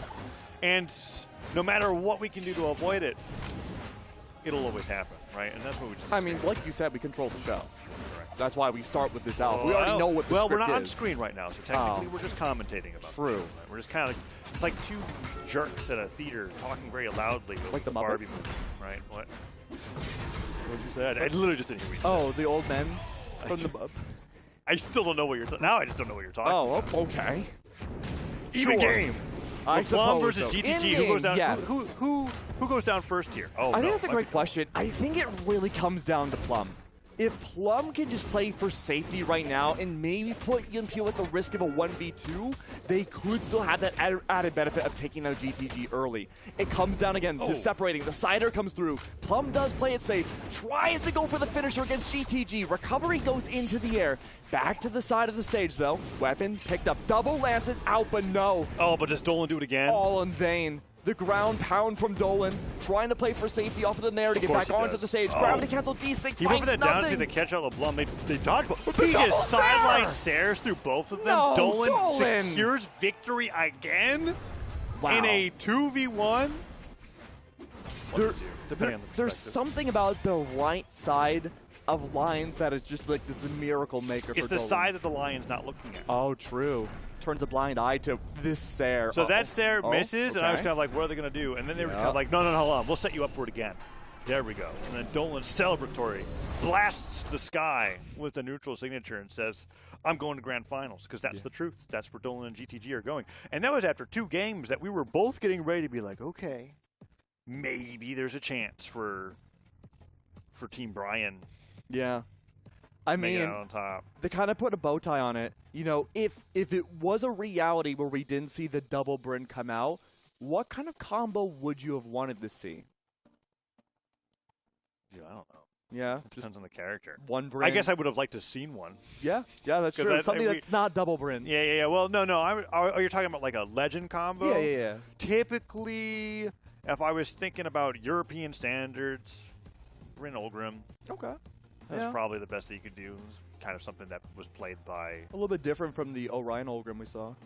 Yeah, well, Orion wasn't really that popular because you always have to have axe on 2 characters Yeah. at some point. But I digress. The point is that GTG and Dolan have now barreled their way through the elimination bracket all the way into grand finals, where they're now going to be going up against Tiger and Keith the Poo Poo, who I don't think breaks that graphic. Look at him. Oh, there we go. We Look shrunk at the Keith text. Nice. over there. Name's a little bit smaller than everybody else's to make it work. I mean, we They can make it still- harder for you to read. I can read it from over there. It's that other monitor. You know, it's like. Okay, That's farther I can away see from it. you. That's my yeah. monitor. That one's yours. It's right over there. cross-directional, Yeah. but we're getting straight into it. Here we go.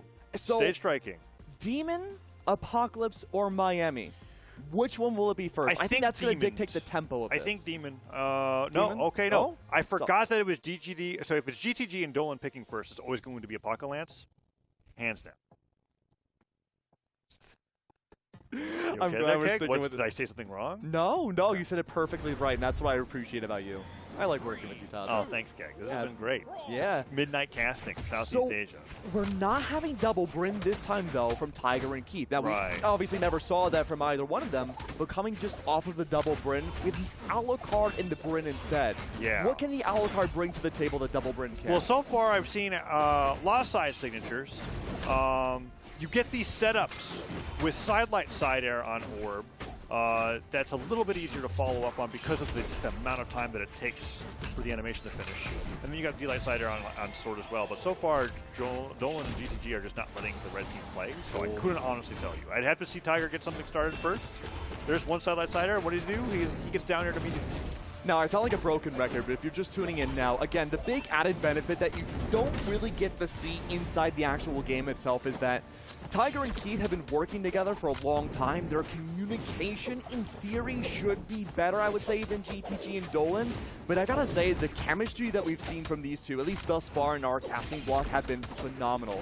And I think the follow-ups right now that we're seeing from GTG has really stepped up into this grand finals than even just a few minutes ago from semis. Yeah, and the big factor here, I think, is we've seen the preferential playstyle of GTG and Dolan going for these individual 1v1 knockouts, and it's going to be up to Tiger and Keith to see if they can stop them from getting towards that game plan win condition.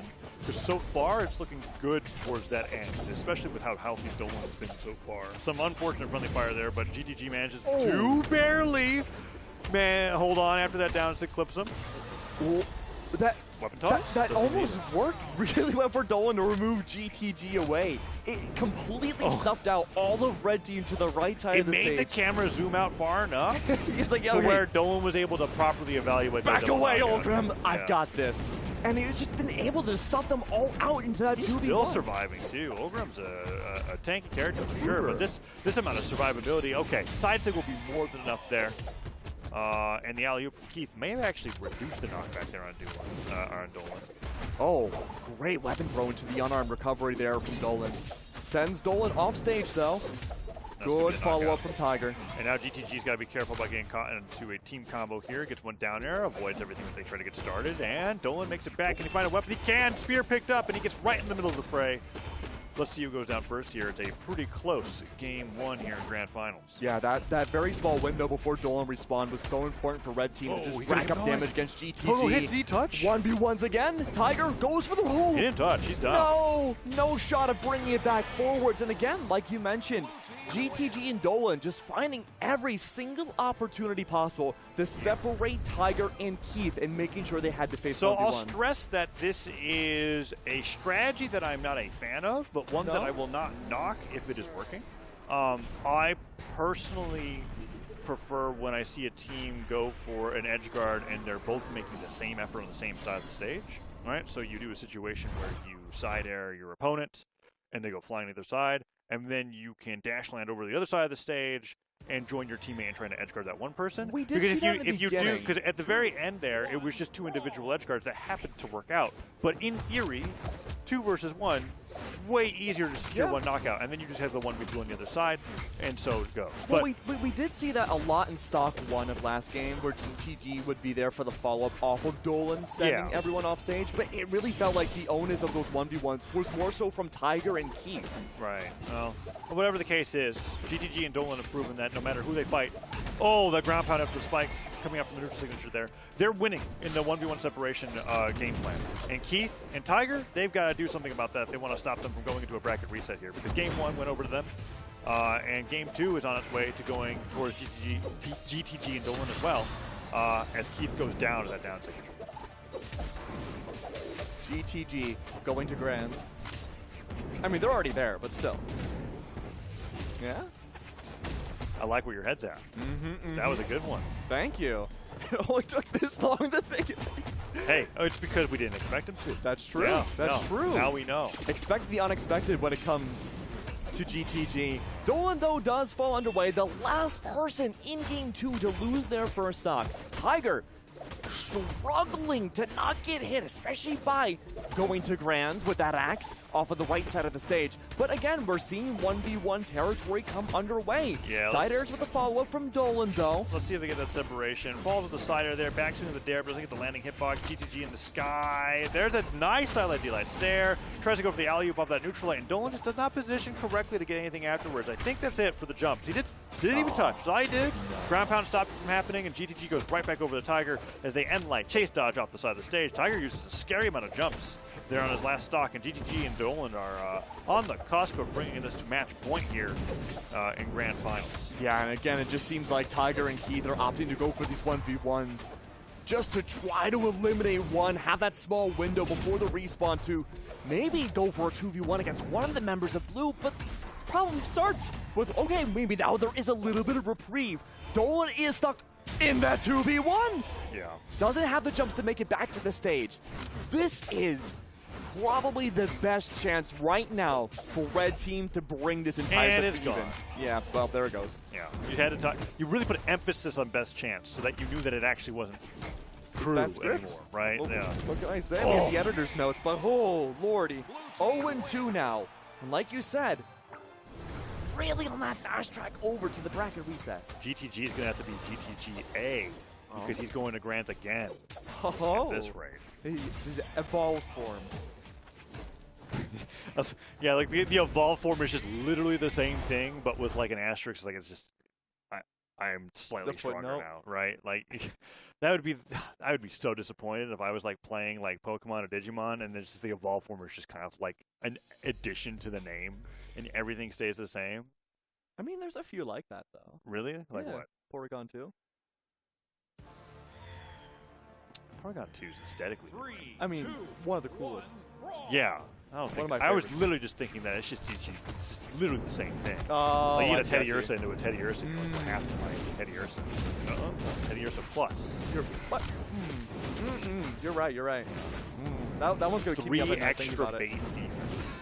So it would have an advantage in the Ditto if you were. What's that format I'm spoken? I don't know. Back to the game. We're in Grand Finals here in SEA. Battle Boots is interesting here. I like the idea. It's really trying to just keep one of them at bay, but it feels like the Battle Boots are here to complement, again, just the 1v1 structure for Red Team. I mean, I want to believe in Red Raptor, but I believed in Red Raptor so hard last weekend, and I was left with such bitter disappointment that now I'm just ready to see the character get thrashed. I'm going to be real with you. Okay. Keith switching over to this character. Goes for that nice dash jump pivot dare. But he doesn't make it back after going off stage just once. And GTG and Dolan they're looking like they're on a fast track to this bracket reset. Yeah.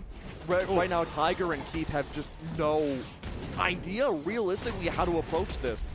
They're trying to go for 1v1s. The 1v1s, at best, I would say, have been 50% in their favor. Oh, I mean, I think that's generous. I know it's generous, but I mean, at times it does appreciate work that out you're well for kind them. to The them. problem is when they do win those 1v1s, there's the immediate pivot from the other teammate. Yeah. And when you have this much of a lead, it gets pretty rough. Silent Nair's coming through. GTG does take a bit of damage there. And Keith is barreling his way through with those down airs, trying to land. He's taking a ton of damage, though. I think Lance Sider would just take him down. Yeah. And Tiger's just not finding the spacing needed And Sig? to really get activated with any of Taros' signatures. Oh! Nice job with the delay on the N-Sig there. Blast him off the top of the stage. Okay. Oh. I blame Dolan for that jump, actually. I think GTG had the right idea. Can Tiger make it back? He can't. He did not dodge in time, and now it is a 3-stock-to-1 situation here. Keg, I think we're going to have a bracket reset. Unless Yeah. Keith is the craziest Red Raptor to ever grace the screens of Brawlhalla Esports 2023. South America, or Southeast Asia, of this weekend. Oh, this they're now nairing! newfound day. It's Apocalypse all over again. Oh, the double nairs all over the place. It is like a spy movie where there's lasers everywhere. Keith has to avoid But it's all the lasers possible. It's just really annoying stoves that are attached on the end of lances that are just like slightly hot. They're spinning around. Oh no, the convections. And just everywhere you go, there's a response right now from both Dolan and GTG. The hardest read ever. Charged recovery. lance recovery to hit unarmed recovery 3 seconds ahead of time. That's a 3-0. And so I know what you all are thinking in Twitch chat right now, and maybe YouTube, depending on if you're watching there. That's it, right? They're the champions. No, okay, they're not, because Keith and Tiger had not lost a set this entire run, right?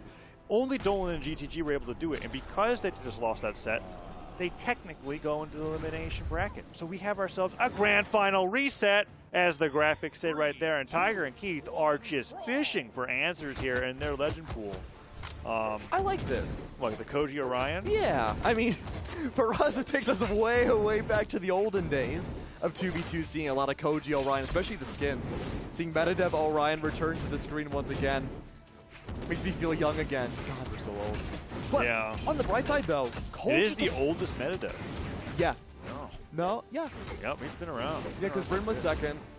Ember was third. I don't know. After Orion, I kind of just, That's fair. like, a Barasa got the meta, and I was like, chill. I was like, this is great. Yeah, I mean, that's fair. I still have a really special appreciation for Orions in my heart, but right now, though, this kind of more old-school comp is not finding as much value as I think we would have hoped. The Koji to play more that's kind of scrappier engagements, being up close, just dissuading away somebody like GTG, especially both lances, I suppose. I with wonder the why side we air. keep going to Apocalypse, actually, now that I think about it. Because we've established that this is GTG and Dolan's Yeah. most winning stage. It's the winningest stage if you want to really dig deep into the English lexicon. I'm trying to think, like, why not go Miami? I mean, if we were to see Miami, I think when we saw Tiger and Keith had, like, the Taros options. Yeah, it was like one game. Yeah, But that it one wasn't game Keith could've and been Tiger Miami. game. Yeah. Because I think, you know, downlight side air with Hammer would have found a lot more added value than, say... Dolan. How many Side air times do you have bow? to down stick your teammate before you stop? Oh, good side air here. Could cost him. Oh, good side air once again. But I suppose not. Keith hurting their own teammate a little bit more. Full grounded control now from blue team. Dolan That's it? so close to losing this second stock. Whoa. But as we say that, a battle of the Sares.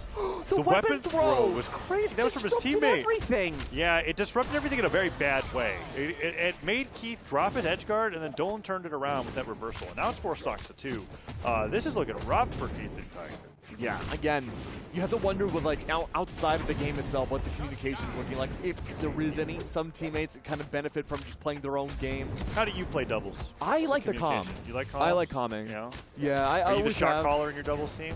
What's up? Are you the shot caller? Yeah, Yeah. yeah. I mean, it's just like every game I play, I always find myself in that kind of like in-game leading spot. And, like, you know, like, hey, this is what we should do. This is how we can read the enemy team. And then for the most part, my friends will just deafen me. So. I wonder if that's happened for one of these two teams here. You never know, right? Yeah, you gotta imagine what the comms are like, and sometimes the imagination is dead silence. And Duke you're like, was on that's here fine. earlier. I only need to see what you're doing on the screen to know what you're trying to say, right? That could be what they're thinking. But see, I like to think like a step ahead, being like, okay, they have double lance. Yeah. Let's play a little bit more condensed and maybe like punish heavy. What does condensed lance look like? I feel like we're kind of seeing it where like Oh, Dolan he's and GTG down! are not going off stage unless they need to there. Once more, looking fantastic We with need the double 4, lance. Keg. What's we need up? 4 lances on screen. We only have 3. Oh no. To truly reach the Apocalypse. It's like And then what happens is, see the clock on Apocalypse right there in the replay? The hands Goes turn 12. into lances. oh. Actually, And then they start rapidly spinning, powered by the thrusters at the back of the lance. And you never know what time it is. And that's how you know it's the end of all time. I mean, for us, time doesn't really exist right now, but It's always that time in Apocalypse, actually. So. that's true. But I was glued to the stage select. Oh, hi! I was glued to the stage select. because I don't think we're going to Apocalypse. Yeah, and what happened? We're going to Lions. Oh, now this is still a good stage for them, right? Yeah. Because I think that like outside the memes of whatever the heck we're saying with Apocalypse, right? Like, it is a flat stage, single plat, moves from left to right. The only difference here is that you cannot use your rocket lance to fly underneath the stage because there's a giant pillar there that says no, not cool. I don't think that's really been a factor. Most players have been getting edge guard off the side of the stage pretty quickly. Well, I'm like Tiger is here right now. At what advantages Dolan and GTG can have here, because for the most part, especially since the bracket reset, they've had full stage control. Yeah. Literally, if we had to quantify it, I would say Tiger and Keith have been on stage 10% of the entire set. Dude, Dolan and GTG are, it's really just a battle to see who doesn't hit each other with their own signatures most. Oh, Sair sends Dolan flying, and that's unusual. Dolan's usually the first one, or the last one to go down in these early scraps. Good lead for the red team here, except I didn't notice that Keith was this damaged on the second stock. That's not good. No, it's not, but I do like how there's a little bit more coordination coming out from red team. They are operating a little bit similarly, but then, You gotta hit those, Dolan. Those Sairs matter. You could have gotten a huge lead there. Instead, GTG goes down. The alley-oops are they're essential. Dolan, what is this? I think it's the third time I've seen Dolan sweating at the bottom of the stage after a bottom recovery like that. So we've got a 4-stock to 3 lead. It's a tentative one, though, right? Because Keith is looking close to going down. Well, that side stick would have done it if GTG had gotten the connect. Going for the edge guard here still, and Dolan sidelight and airs both the red team members. It's actually kind of good value there with how much damage Tiger's taking, but Dolan's taking just as much damage at the same time, and that's not good for the blue team.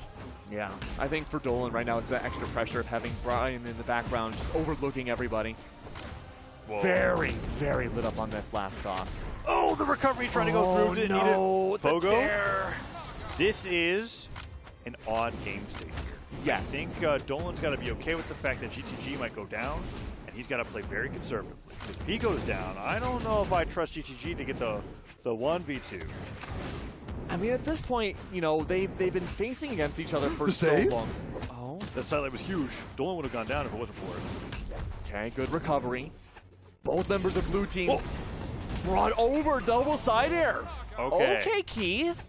Okay. Let's see if they can weapon starve GTG and Dump. I haven't seen the team combos from Keith and Tiger that make me believe they can capitalize on this situation just yet.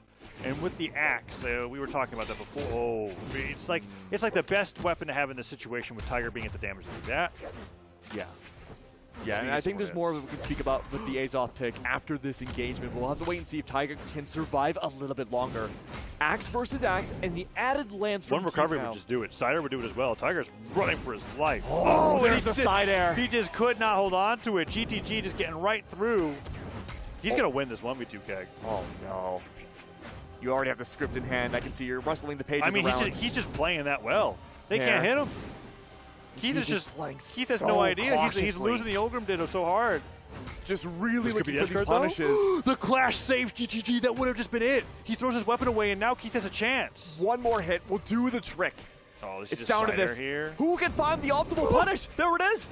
One down light. He's going to need a few more of that. Side air. I wonder if GTG meant to pick up his weapon after the throw there. That jump was weird. Oh. Yeah, there was a lot of weird engagements towards the end there, and there's a lot to break down. I'm looking at Tiger bringing up only 380 damage into that last game. Yeah, the Azoth wasn't cooking. It wasn't cooking, but I think the idea, though, was survivability in just terms of raw defense. Because Azoth's not that. He's kind of. Are you sure? Because I mean, okay, before he's got 6. Yeah, but I mean, compared to what we had seen before, where Tiger had less defense overall on their other legends, I think there's a little bit of that extra just passivity, just more survivability, not going down early. I'll say yes, and then I'll add on that I think a big thing that Azoth brings to the table in doubles is the signatures that I think would normally be considered highly punishable in singles, linger for quite a long time, and are actually very useful here in doubles if you're having trouble getting those alley-oops. In theory, I agree. But he has to get the hits, right? Yeah, like his damage I was so can't low recall a single time last game where there was an impactful signature from the Azoth. That's, you are correct. Your recollection is on point. At least it matches mine. We could both be in a simulation, but oh yeah, whatever the case is, please get me out. In this instance, we're on the same page. Absolutely. And it's Side not air. the page where the script was written, because I was wrong. Yeah, editor's notes came in a little too late. That's okay, though. Good into the air, though. A roughly even game once more. These Ogrims have found this kind of newfound energy, being able to survive these opening stocks so much more than the rest of the entire set. As I say that, though, recovery was nearly in the air from Dolan. He was playing a dangerous game. There's almost a lot more confidence now from the red team. They're taking much more grounded control. That was the longest lasting team combo I think I've seen between these two teams today. It's just too bad he didn't get the unarmed down light after the gravity cancel. I think if you just stayed on the ground, it would have been fine.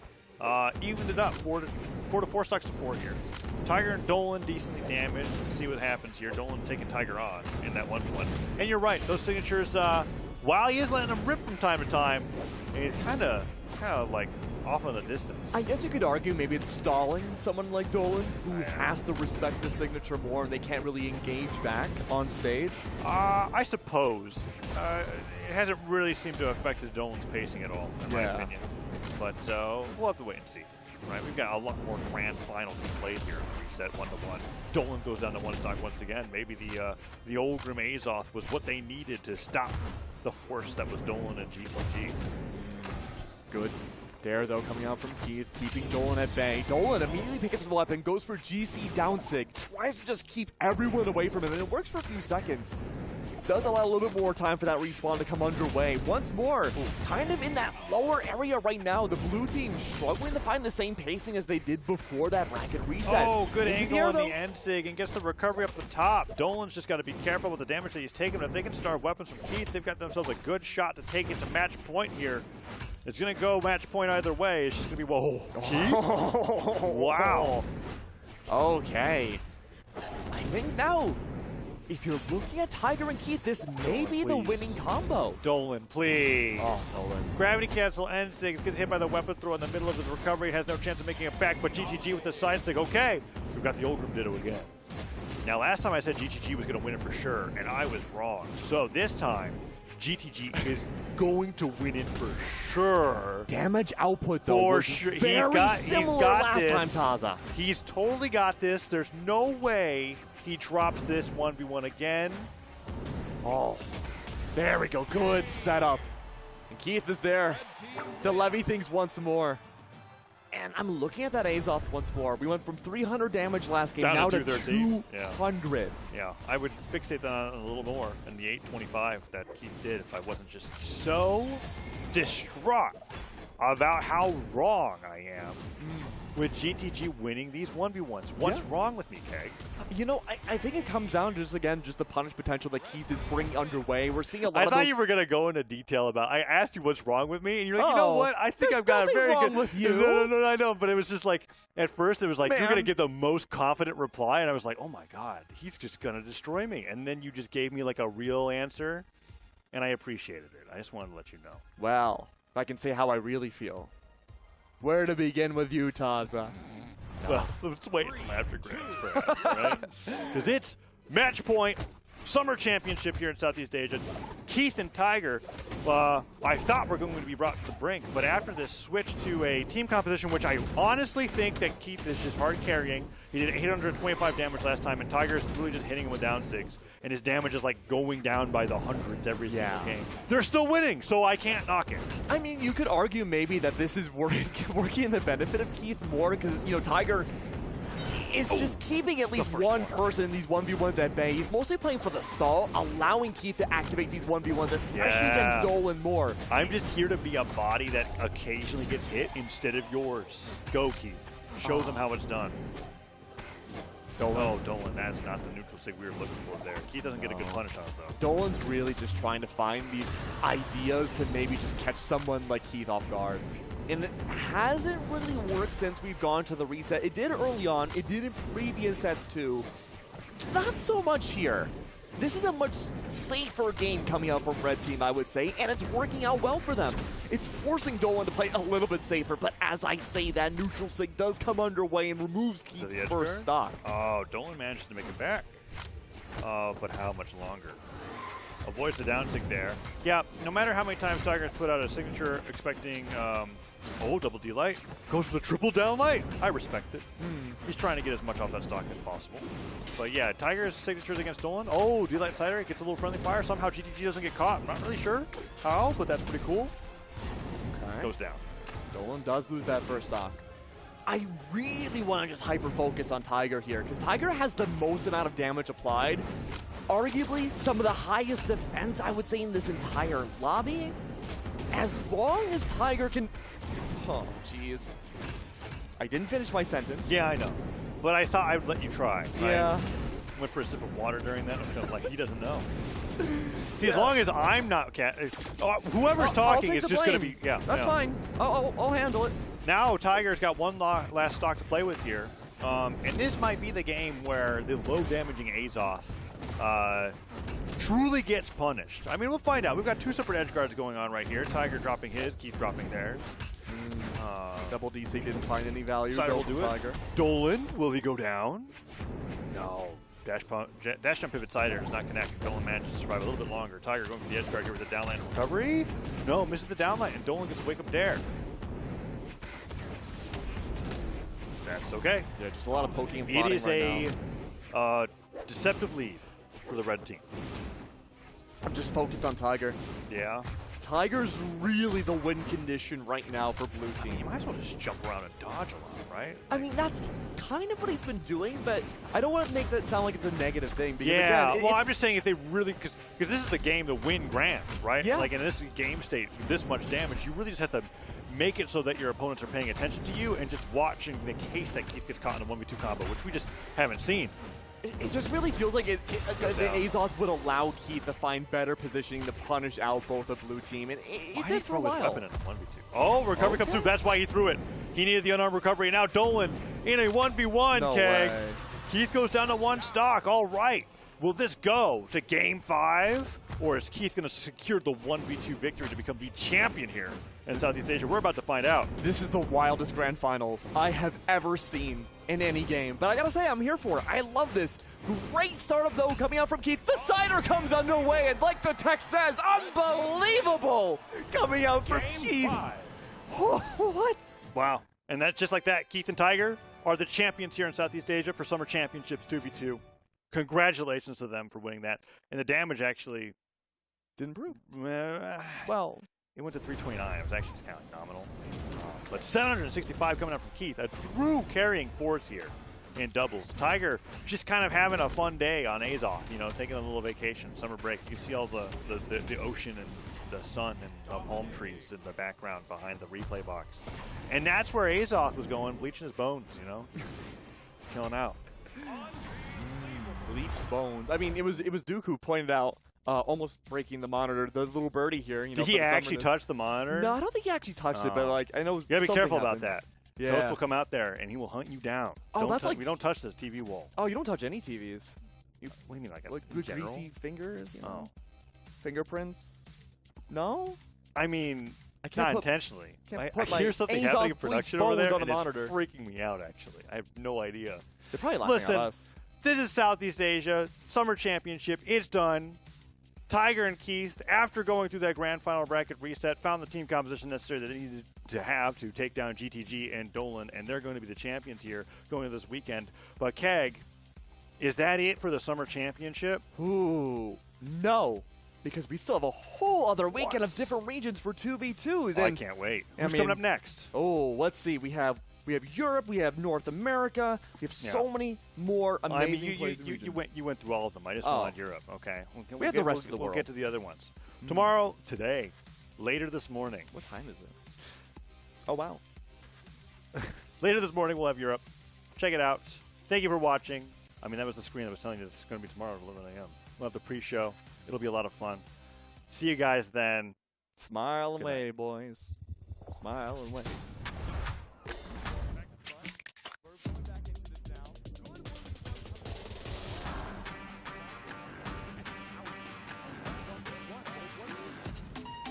Actually ends up saving him through that effort. I mean, it was just for GTG. This is their final. final stock for every single one of these players. All right, I said Sire. Oh, A lot more here. The double Brin not finding the added value. A Sire underway, says.